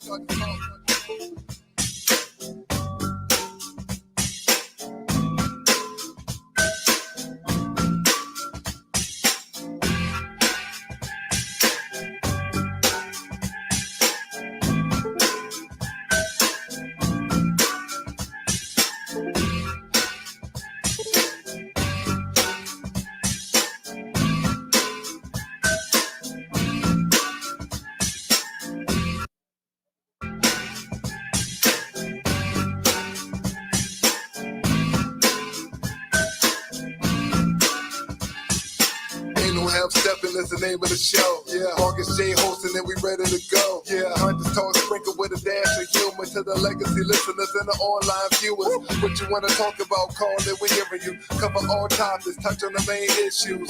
With you flowing this show, bring the heat. The word on the street, Wizard Earl on the beat. We superb in the D, legacy online. 7 to 9:30, please be on time. Ain't no half stepping with Marcus J, my brother. If they can't hang, word to their mother. And he been on this grind for a while. The brother so smart, plus brother got style. Up in Richmond, we on the mission, before force. And listen up, this Marcus J start to talk.